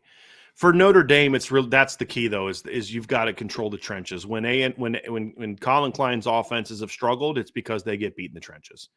It's not simple to do, but it's that simple to identify, right? Like, accomplishing that is not always easy, but it's like A&M. I just wasn't in love with their run scheme in recent years. It just was kind of boring and just like you'd expect of a guy that wants to throw the ball over the field. And what's so weird is I felt Kellen Mond was completely wasted for 4 years at Texas A&M. He would have done so much better under Colin Klein running this offense now. Like, he would have been a really good fit in this offense because he would have actually used him like a dual threat quarterback, which is what Kellen Mond should have been. So again, I love the hire. Personnel wise, it's going to need some time, in my opinion, to get going. But I do think there's some parts to work with. I just think it's going to take a little bit of time. The big question for me is, I don't know if Connor Wegman is necessarily the ideal fit for what he ideally wants to do offensively. What he's going to have to do is take the quarterback, and then you're going to have to adapt what you do to a degree to fit him. That's going to be a key for Colin Klein. And I think he did a decent job of that with Will Howard last year, because Will Howard's not like Adrian Martinez. He's not like that dual threat quarterback that I believe he wants. He's not like what Colin Klein was as a quarterback in college, because Colin Klein was a guy that had over 1,000 yards rushing in 2011 and 27 touchdowns. Like, that's what Colin Klein did, is run the football. But he doesn't have that. I mean, in his tenure at Kansas State, he had 1,000-yard quarterback, and they had 1,000-yard quarterback in 2016 before he got there. The next year, they had 3 quarterbacks that all played at different times that gained over 1,000 yards combined at quarterback. Your next year, you had over 600 yards rushing at quarterback. The next year, you had 400. You had about 500 yards rushing at quarterback.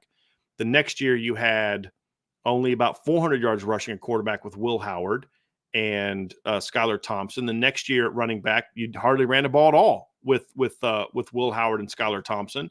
2022, you bring in Adrian Martinez. He runs for over 600 yards and 10 touchdowns. Run game's a lot more a part of what you do. Last year with Will Howard and Avery Johnson, over 600 combined yards of quarterback. So you saw where he wanted to go with this thing, right? It's what he had early and what he had at the end. He wants to have quarterbacks can make plays with their legs. Now, the thing, if you look in the futures, there's a couple guys like that on their roster. I think the Henderson kid is there. I think Marcel Reed, who's is he a true freshman or redshirt freshman? But he's another kid that I believe fits that offense very well. So here's the interesting thing. If Connor Wegman struggles for any kind of period of time this year, I won't be shocked if they start thinking about, do we start working in another quarterback to help the run game get going? Not saying benching Connor Wegman, but sort of like what they did with Will Howard last year and Avery Johnson, which is what Notre Dame did with Tyler Buchner in 2021. Yeah. Let's give the defense something else to worry about as a wrinkle that they have to prepare for, which makes us a little bit more difficult to prepare for. I'm very curious. Or do they just start with that? Do they just kind of go with that right away? Do they have a quarterback like that? That's going to be a very interesting aspect to how this offense evolves in years 1 and 2 under Colin Klein. I agree. I think the transition period, like it is for any new coach, new coordinator coming in, there's going to be your bumps and bruises that come along with it. But again, that's why I say I think a lot of that is key to how the offensive line plays. I know that Colin Klein is going to get very creative with how to create running lanes. And he also hasn't had an offensive line that's been this big across the board, which I'm going to be interested to see how he uses. But if I'm scouting Texas A&M, which I've been doing the last week and a half, I'm not worried about Connor Wegman beating me for a 30-yard backside pull, up the field. So yeah. If you are struggling to run the football between the tackles, I think you do take a look at that. And I think that's something that you evaluate as the season goes on. Connor Wegman can hurt you if you don't play disciplined football. Yep. All right, that's what we were talking about earlier. He's not a guy that, like Riley Leonard's going to go out there and just have to make plays with his legs. Sean Davis and I were talking about this yesterday. Like, he's just going to have to make some plays with his legs. You're not requiring Connor Wegman to do that. It's more of if you don't respect the backside, I'm pulling the sucker and I'm taking out the back door for a touchdown. Like Will Howard did last year. It's not put a team on your shoulders and go make a bunch of plays with your legs. So it'll be interesting how that evolves. That's going to wrap up the offensive portion of the show. We're going to get to the defensive portion next, and that's obviously going to be Mike Elko's bread and butter as we kind of wrap up this preview of Texas A&M and Notre Dame. We'll have more tomorrow. I'll dive into some more specific matchup aspects of the game tomorrow in the show. Trevor's going to have some more specific matchup versus matchup type articles coming out tomorrow at irishbreakdown.com. So you're definitely want to check that out. Let me try to get us out right, Trevor. You've dove into the film. You've looked at the numbers, and there's some very intriguing matchups on both sides of the ball that he's going to write about tomorrow. I'll dive into some of that stuff from my perspective during the show tomorrow. And then, of course, we'll get into Keys to Victory on Saturday. So definitely going to want to check that out. But we're going to do defense next. But before we do, folks, hit that like, hit that subscribe, hit the notification bell, share this podcast, give us a 5-star review. And if you've not done so already, sign up for the message board at boards.irishbreakdown.com. Next, final section of today's show, Trevor, is going to talk about the Notre Dame or the Texas A&M defense and what it presents to Notre Dame, because Notre Dame's defense is going to be key to victory for them, and the Texas A&M defense is going to be key to them. If one of these two defenses doesn't play well, that team is in trouble, is absolutely in trouble. And, of course, you look at the A&M defense, and that's Mike Elko's baby. That's his bread and butter. You talked earlier about how he's improved places everywhere he's been, and so you look at some numbers, and you look at scoring defense, for example, and prior to Mike Elko taking over, well, let's look at Notre Dame first. In 2016, Notre Dame ranked 61st in the country in scoring defense, and in year one of Mike Elko's tenure, they jump all the way up to 31. That's an 18-point spot or a 30-spot improvement. During that 2017 season, Texas A&M had the number 87 scoring defense in the country. They gave up 30.7 points per game. In year one of Mike Elko's tenure, they jump all the way up to 47, drop 5 points off that per game average. And then the next year, they jump up to 36, all the way up to 22.5 points per game. In 2020, they jump up to 29th. In 2021, they jump up to 3. So there was just steady improvement year after year after year from Mike Elko being there. The year after he leaves, they drop down to 25. And then last year, they were 36th. There's a little bit of a trend, pretty steady trend that looks just like this pre and post Mike Elko when it comes to scoring defense. And it's not like they replaced him with a bum. They hired DJ Durkin, who's a solid defensive coordinator, in my opinion.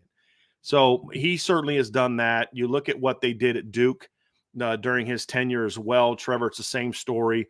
In 2021, the year before Mike Elko arrived at Duke, they ranked 127th in scoring defense. They give up 39.8 points per game.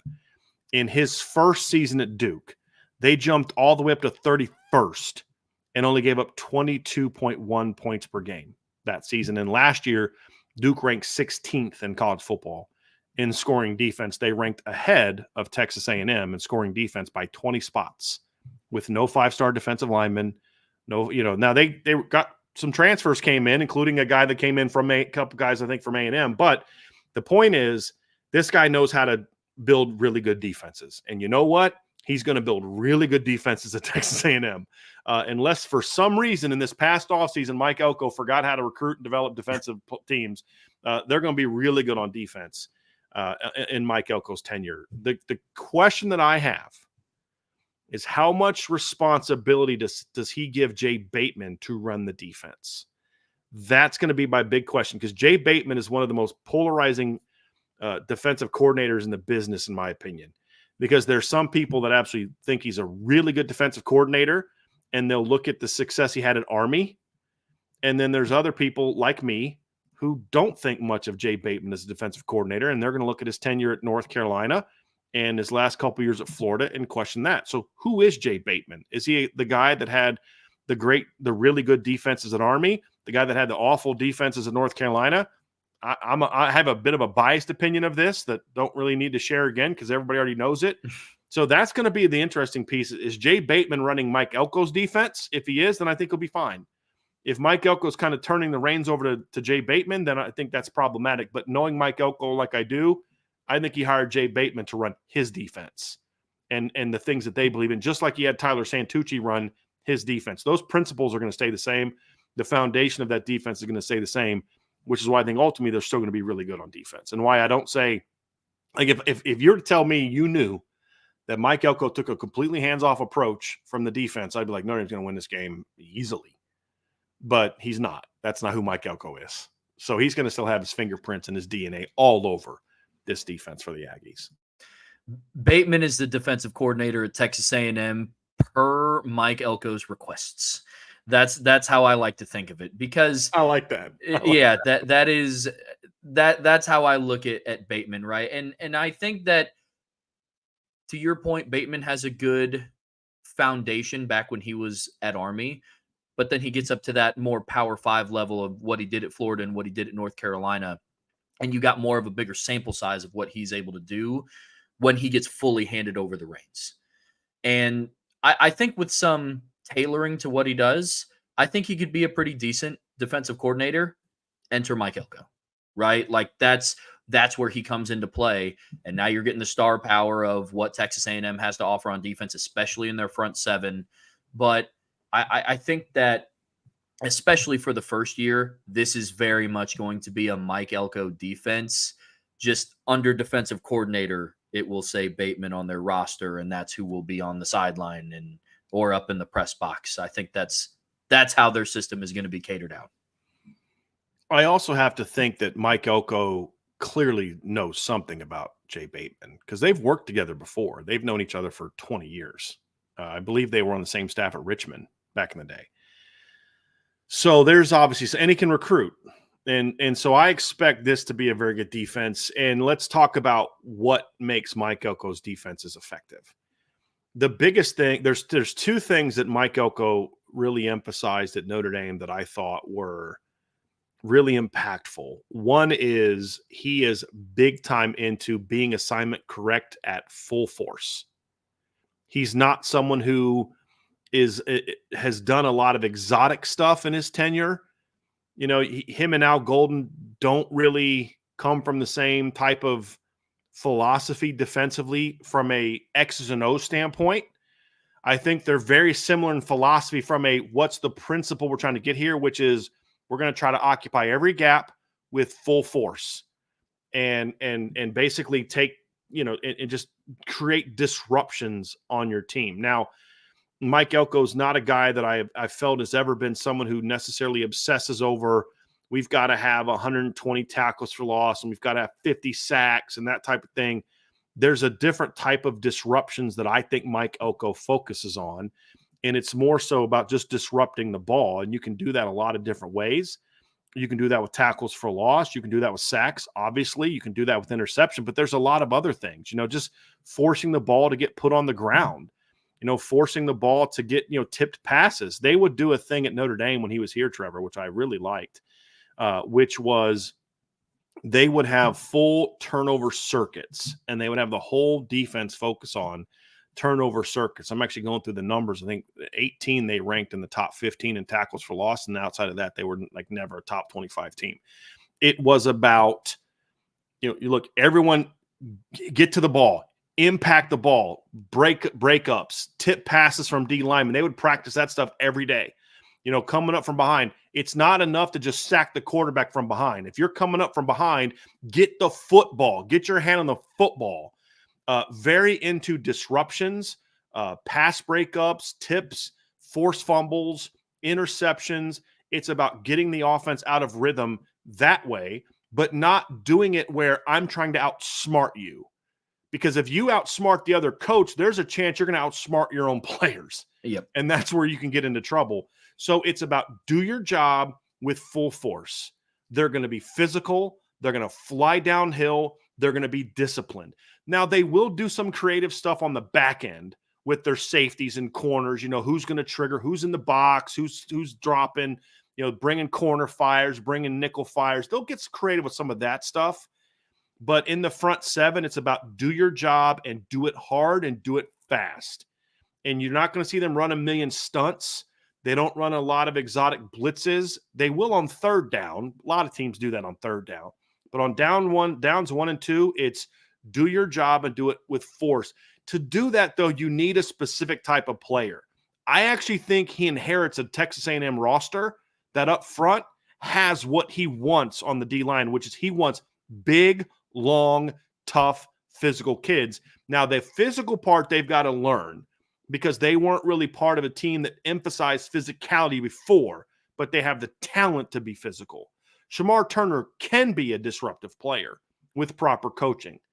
Well, Mike Elko went and hired Sean Spencer, who built a lot of those great Penn State D-lines before he went to the NFL. So he's got those big, long, powerful, athletic kids. It's just about getting them on the right page. And I think at linebacker, I think Torian York is going to put up ridiculous numbers, tackle numbers under Mike Elko. I really do. I think he's a great fit for what Mike Elko likes to do. So I think in the front seven, he inherits a roster that had a lot of what he looks for. I think there's a reason most of his portal emphasis was on the secondary. There was, that Solomon, the Shields at linebacker was a portal pickup, and I know they got Scooby Williams, but defensive line, they got a couple of depth guys, but they really needed to find starters in the secondary because the secondary did not fit what he's looking for, which is they want a bunch of Cam Harts is what they're looking for in their secondary. And that's what they went out and got. Will Lee, 6'3", BJ Mays is 6'1", Des Ricks, I think, is 6'1". He wants length, which is what he had in Blades last year, and then the other corner whose name escapes me, I think they got from A&M. He wants length outside, and they didn't have that. But in the front seven, I think A&M, he inherits a roster that has a lot of what Mike Elko wants in your D-line, which is I don't need to create a lot of pressures with my exotic pressures. It's you're going to do your job, and it's up to you to do it right, do it hard, and to beat the man in front of you. And he's got players that can do that. His defenses are very intentional. It's done at 110% with discipline, which is what makes them so dangerous. Because there's some players that when they run at 100 miles an hour, things get a little chaotic, and he's done a really good job at having his players play with a controlled aggression. And I think that's what makes them so dangerous. There's been Notre Dame players before in the past where they have the ability and all the skill in the world, and they go 100 miles an hour, and they're missing tackles here. They have guys come on a nickel fire or a free screaming blitzer off the edge, and all it takes is for the quarterback to step up, and he's 5 yards in the opposite direction, right? What Mike Elko does a really good job on defense is that controlled aggression. And that's going to be so dangerous, especially with the front seven that they have coming back. But I agree, very assignment-based. They are very intentional with everything that they do, and not from a standpoint of they try to trick you and they're not dropping ends into coverages and they're not nothing like that, but intentional in the goal is to try to get the football at every available opportunity that they have. Looking for the strip sack, looking to and pick off any tip ball. Everybody swarms to the football. It's a very active defense. It's partly why I think Tavon Coney was so good at Notre Dame under Mike Elko. And then, of course, Clark Lee, who ran essentially a version of Mike Elko's defense, because, Tavon was a guy that was very instinctive, but Tavon was a guy that needed direction.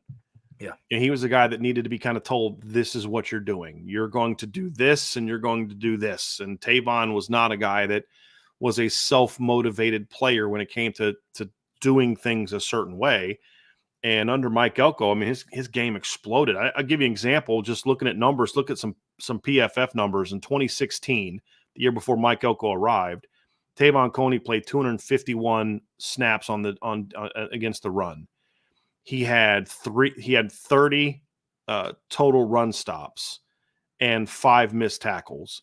The next year, he had 295 run snaps. There's only 44 more snaps, but he had 57 run stops, just 27 more run stops, and he only had 1 more missed tackle. His overall missed tackle rate went way down from what it was, and then it went down again the next year.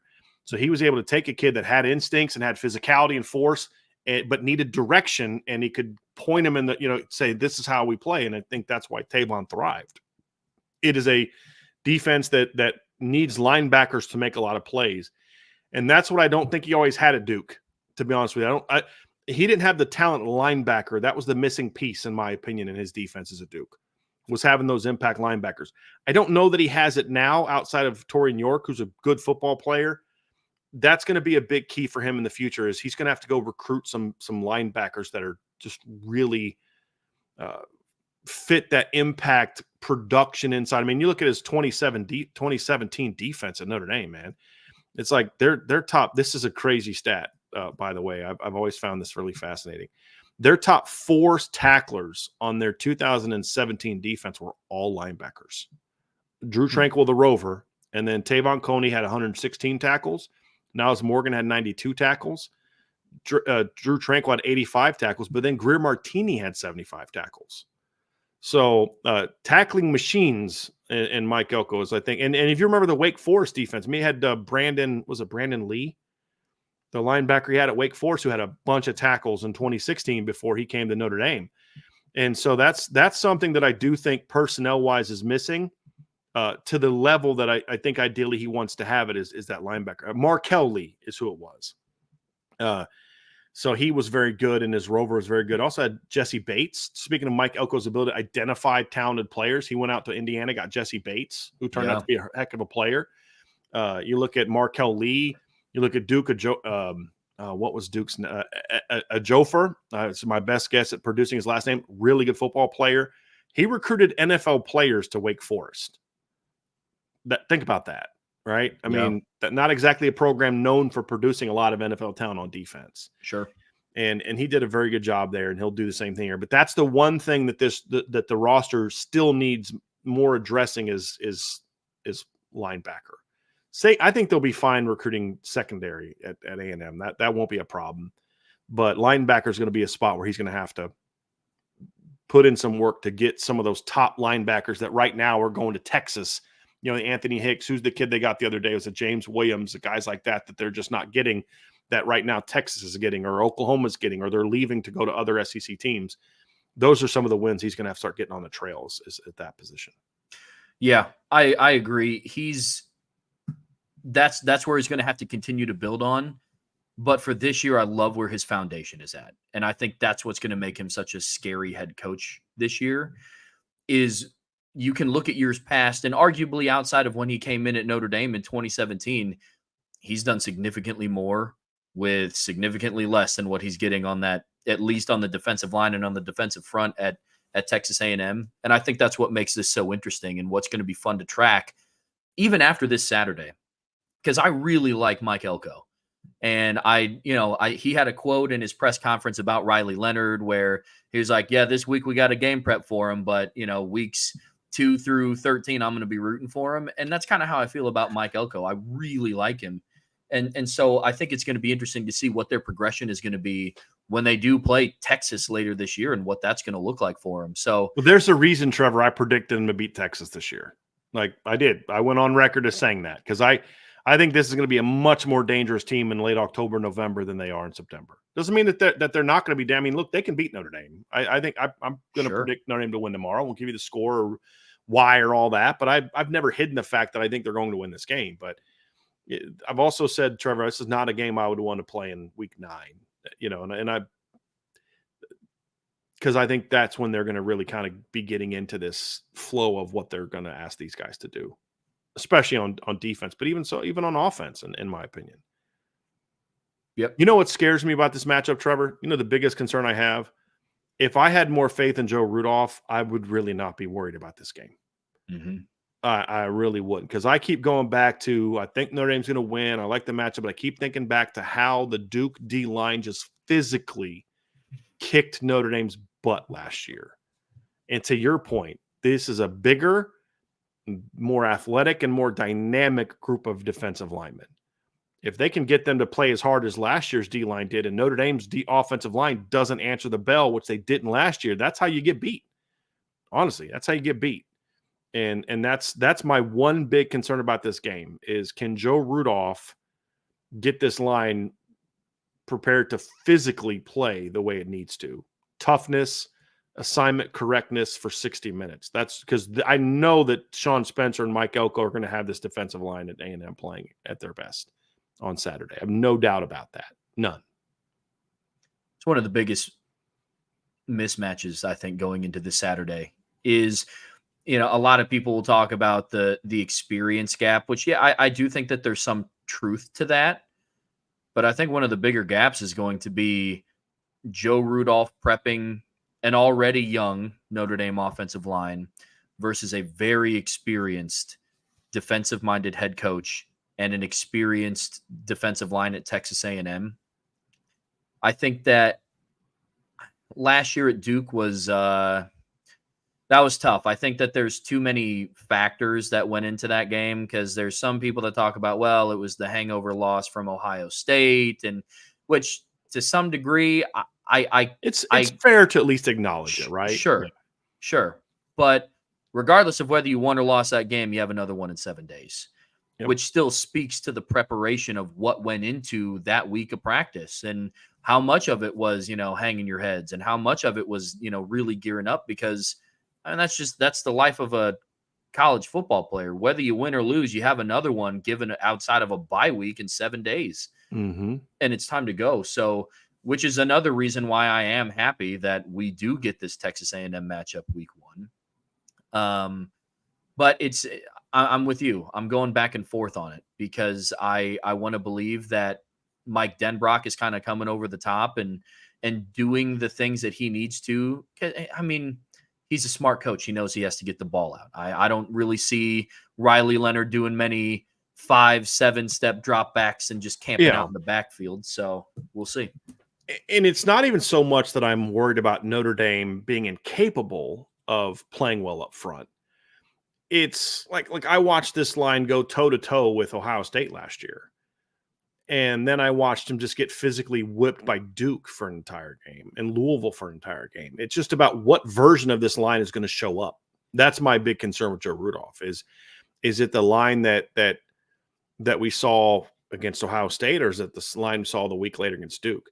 And it's going to be key, because when you look at this game in the matchup aspects, the one area where Duke can be vulnerable, or Mike Elko's defenses can be vulnerable, is if you have productive players in the slot, and that means tight ends as well. And then if you have some speed on the perimeter. And the other thing that has given Mike Elko, and gives a lot of teams this problem, but look, a dual threat quarterback. Remember how many years we talked at Notre Dame about how, frustrating it was that Notre Dame just always seemed to have a tough time with mobile quarterbacks. Yep. Well, that began, with Brian Van Gorder, but continued into the Mike Elko tenure and continued in through the Clark Lee tenure because of the way that they play. I do think there are some vulnerabilities to a mobile quarterback can give you some problems, not even just in the reads, the designed run stuff, but also from the standpoint of just opening up some contain opportunities in the pass game, the way that they play.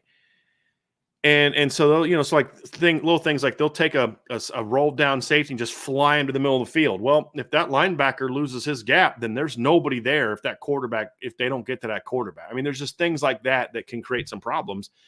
And Notre Dame is going to have to do a good job of being able to exploit that. But that's what Notre Dame that's what Notre Dame did to give them problems last year.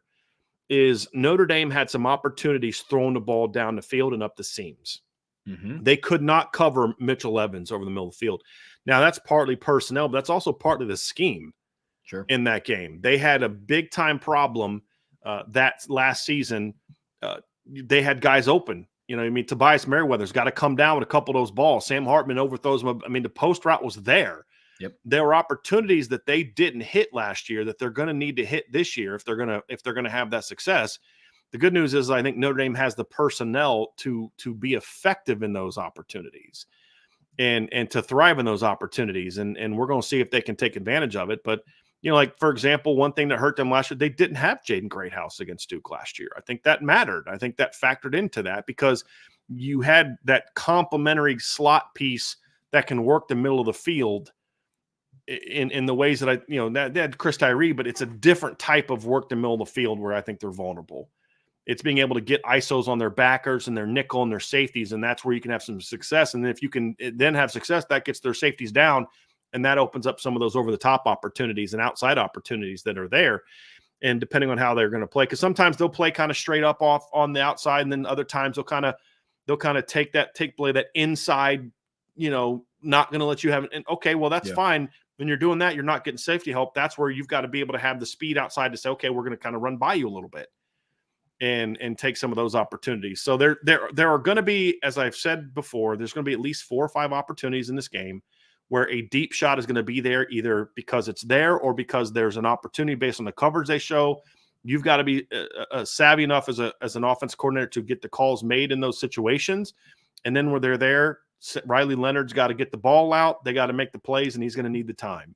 Whether that's action stuff, play action stuff, getting the ball out of the pocket, drop backs, slot fades, one-on-ones outside, whatever the case may be, there will be opportunities.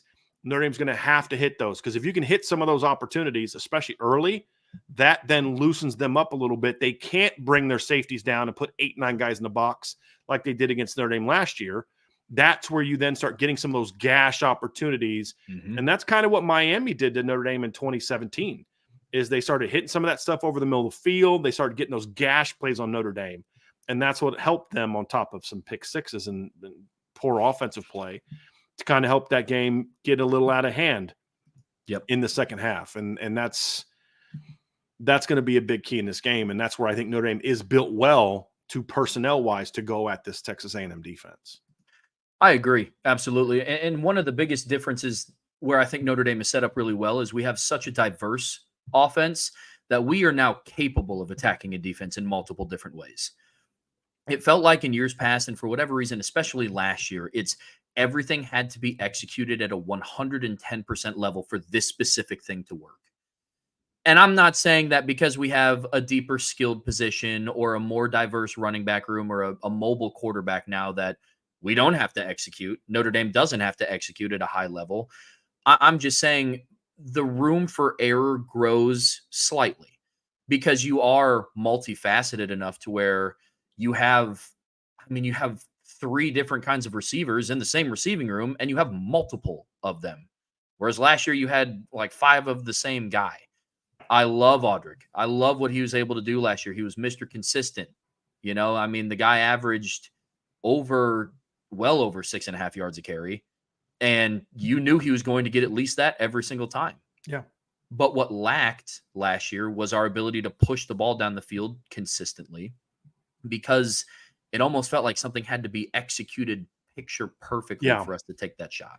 And there was always something holding Notre Dame back from those opportunities. Either, okay, the route was there, but the protection wasn't. The protection was there, but the route was there, but the ball wasn't thrown well. The ball was thrown well. The protection was there. Receiver drops it. There was always something And that's going to be something that is going to be a big part of this Notre Dame offense this year is you need to hit those plays. Now, the difference is they practice them a lot. Mm-hmm. I mean, that's just kind of, they're going to take their shots.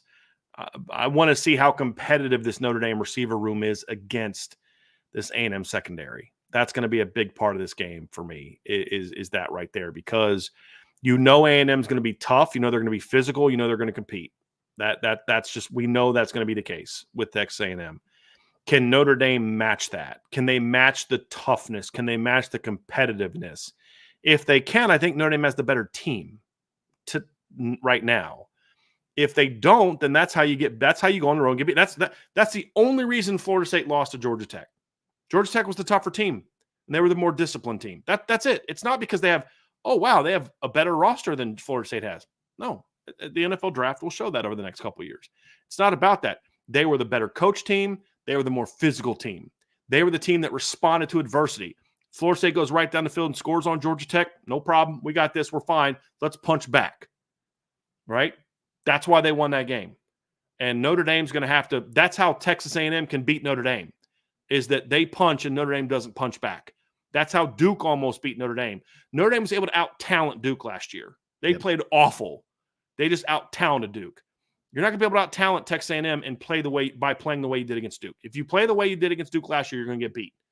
If you play the way you did against Ohio State, I think you win the game. If you play the way you did against NC State, you win the game. If you play the way you did against USC, you win the game. And that's what Marcus Freeman still got to prove as a football coach is, you and I talked about it. There's too much of this. If they can match Texas A&M's intensity or surpass it, match Texas A&M's focus and execution, assignment ability, or surpass it, then I think Notre Dame wins this game because they have a better team. If they get out hit and out fault and out coach, that's how they lose. I mean, it really is. It's not that simple in how it gets carried out, but it really is that simple to say. It's going to come down to that because that's what A&M is going to bring, Trevor. Yeah, absolutely. And I think another facet that we have to look at too is how is Notre Dame handling this from a mental standpoint? There's so much outside noise and distraction about it. It's SEC country and it's the first week and college game day is going to be there and it's hot. And I'm so done hearing about the heat down in Texas. I'll get off my soapbox on the heat part for now. But it felt like in some of the games, good predictions, Keys to Victory prediction show rant. I'm going to have to find a way to get that out of you on Thursday. I'm going to have to write it down. Yeah, well, I forgot Texas is the only state in the entire United States that gets any sort of heat. But anyways, I think that in the games that Notre Dame underperformed in last year, the Louisville game, the Duke game, the Clemson game, it was viewed almost as like a task. It's almost like sometimes, I don't know whether it was the coaching or the preparation or the mindset of some of the players of, another night game, another away game, another ranked opponent. Yeah, you're Notre Dame. That's going to happen. Probably a lot. And what set Georgia Tech apart from Florida State is they seized this opportunity. They took advantage of, hey, listen, nobody's thinking that highly of us. We have a really talented offense coming back. We have a hard-nosed defense coming back. And we think we can compete with anybody in the country. And you could just tell by the demeanor of some of the Florida State players and how that game was carried on. It was, we got to go to Ireland. We got to play this unranked team. Let's just take care of business. And I think there's a difference between going into a football game and your mindset is you have a task or if you're on a mission. And I think that is going to be the unsung thing that Notre Dame has to decide why they're going down to College Station. Block out the noise. And I think they should be on a mission where they have something to prove. You're an underdog to the 20th ranked team in the country. You're number 7. Number 7. Yes. And the spread's growing. Yes. If you play with that chip on your shoulder of that, I don't want to call this a revenge tour by any means, but if you play with that chip on your shoulder of yo, we're Notre Dame. I don't know if we know what kind of team that we have.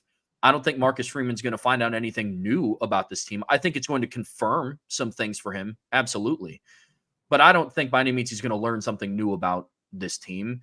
And I think this is what's going to put, going back to our conversation about what's at stake, it's going to put the rest of the country on notice. And that's what's going to be so big. But it starts with, you got to be able to do the little things. and you got to be able to have attention to detail and execute a game plan. And there, in a lot of football games, that will probably be a close matchup. You just got to want it more. You got to hit harder. That's just what it's going to come down to. And you can't be afraid to punch back when you get punched first. Absolutely. That's going to be a big part of it. And I think that's a great place to end it right there, Trevor, with this breakdown. So that gives you guys a sense of who Texas A&M is now under Mike Elko, what they do defensively, what they want to accomplish, what they're going to try to build. And then we'll get into tomorrow's breakdown, and then Thursday's breakdown. We'll get into some of the things that Notre Dame can and should do to have success against those things. And so the Tuesday show always sounds it's kind of like I was watching a show about the 1988 Notre Dame team, and they were talking about I think it was the Catholics versus convicts, but they were talking about, like, you know, Tuesday was a really rough day and you didn't know if you could beat anybody, and then Wednesday started feeling good. By the time you got to Thursday, man, Saturday was a wrap. You know, and that's kind of how the shows are, right? Tuesdays laying the foundation. This is a good team, and this is what they do. And the next couple of days is going to focus more on Notre Dame and what Notre Dame can do and how Notre Dame has advantages or where they need to thrive in those type of areas. So it's going to be a lot of fun. Tomorrow, 1 o'clock is when I'll be live, and then we'll go do it at 1 o'clock again on Thursday, Keys to Victory, and we'll also do our predictions. So that's going to do it for this show. We did have 2 super chats, though, before we get out of here, Trevor. We had a super chat from Quinn Kibler. It says, welcome, Trevor. Funny story. I actually met Trevor outside of IB, meaning like not the IB headquarters, but outside of working for IB, and had an OMG moment when I connected the dots. He is the man. Also, congrats. Yeah, thanks, Quinn. It's funny. We connected through mutual friends, and a buddy that I used to work with introduced us, and we're all doing the same, like, online dynasty for NCAA. and Chris put in, like, one of our chats, and he was like, hey, like, Trevor's going to be on one of these shows. He's doing stuff for Irish Breakdown now. Instantly, Quinn reached out and was like, hey, man, that's awesome. Like, let me know what show you're going to be on next. So I appreciate the shout out there, man. He's been great. Also have a super chat from Alan Watson. Thank you, Alan, very, very much. Welcome, Trevor. So excited for the season for both the Irish as well as the Chicago Bears. Finally see a light at the end of the tunnel, and for once, it's not a train coming to run over us. This time we are the train. Look, I don't know. Are you a Bears fan? You're the Colts fan. Aren't you? Or do you have an NFL team? It's NFL for me is tough because I grew up in Elkhart, so we were 2 hours away from Chicago, 2.5 away from Indianapolis. I guess the Lions, but when I was growing up, the Lions were not good. So, yeah. So a little bit of a goulash, and then Lauren is from Cincinnati, and her entire family are diehard Bengals fans. So I guess by association, probably more. I'm sorry to hear that. I grew up in the middle of Northwest Ohio, so like Browns and Bengals fans just battling, and then I was a Broncos fan in the middle of that craziness. It's funny. I see the Bears fans are a lot like Notre Dame fans. Like, there's some that are super excited for the season, and some just don't want to tell themselves, hey, you might actually be okay. And some of the moves they're making are okay. And I know they went, 4-0 during the regular season or during the preseason, correct? Preseason doesn't mean a whole lot. I mean, Brett Rippon was their leading passer in the preseason, but I do think that the Bears have made some moves that have bettered their football team. I mean, not every move is going to be, lights out, but I really like some of the moves. I know a lot of people, Notre Dame fans, don't like Caleb Williams. He was the best prospect in the draft. I mean, he just was. And he's that kind of potential franchise quarterback that they need, in my opinion. And so, and then some of the other moves they made, and then being smart enough to give him a big time receiver to go with them, and not a number 9. So, that they're not perfect by any stretch, but I do think they've made strides the last couple of years as Bears fans. So I can understand why some Bears fans are that way. And it's not a surprise that a lot of Bears fans are also Notre Dame fans, because I think that the view of it is good, but we'll see if the Bears can be good. But I know for me, it's been tough because last couple of years, the Broncos haven't been very good, and Notre Dame has. And of course, in the 90s, when I was a kid, late 90s, the Broncos were great, and then Notre Dame was taking a dive. So it's like, can I just get you guys to both be good at the same time? And that's partly why I've decommitted from the Broncos as a fan. I haven't committed anywhere yet, but yeah, we'll see how it all plays out. But anyway, it's going to be fun to watch this whole season go. Thank you, Alan, so much for that super chat. Really appreciate you, Quinn, for your super chat. Trevor, thank you for joining me again today, and they'll see both of us together again on Thursday, 1:00 again on the Irish Breakdown channel. So on your way out, folks, hit that like button, hit the subscribe button, hit the notification bell, share this podcast, give us a 5-star review, get ready for tonight's 5:00 IB Nation Sports Talk, and join me again tomorrow at 1:00 p.m. on the Irish Breakdown podcast.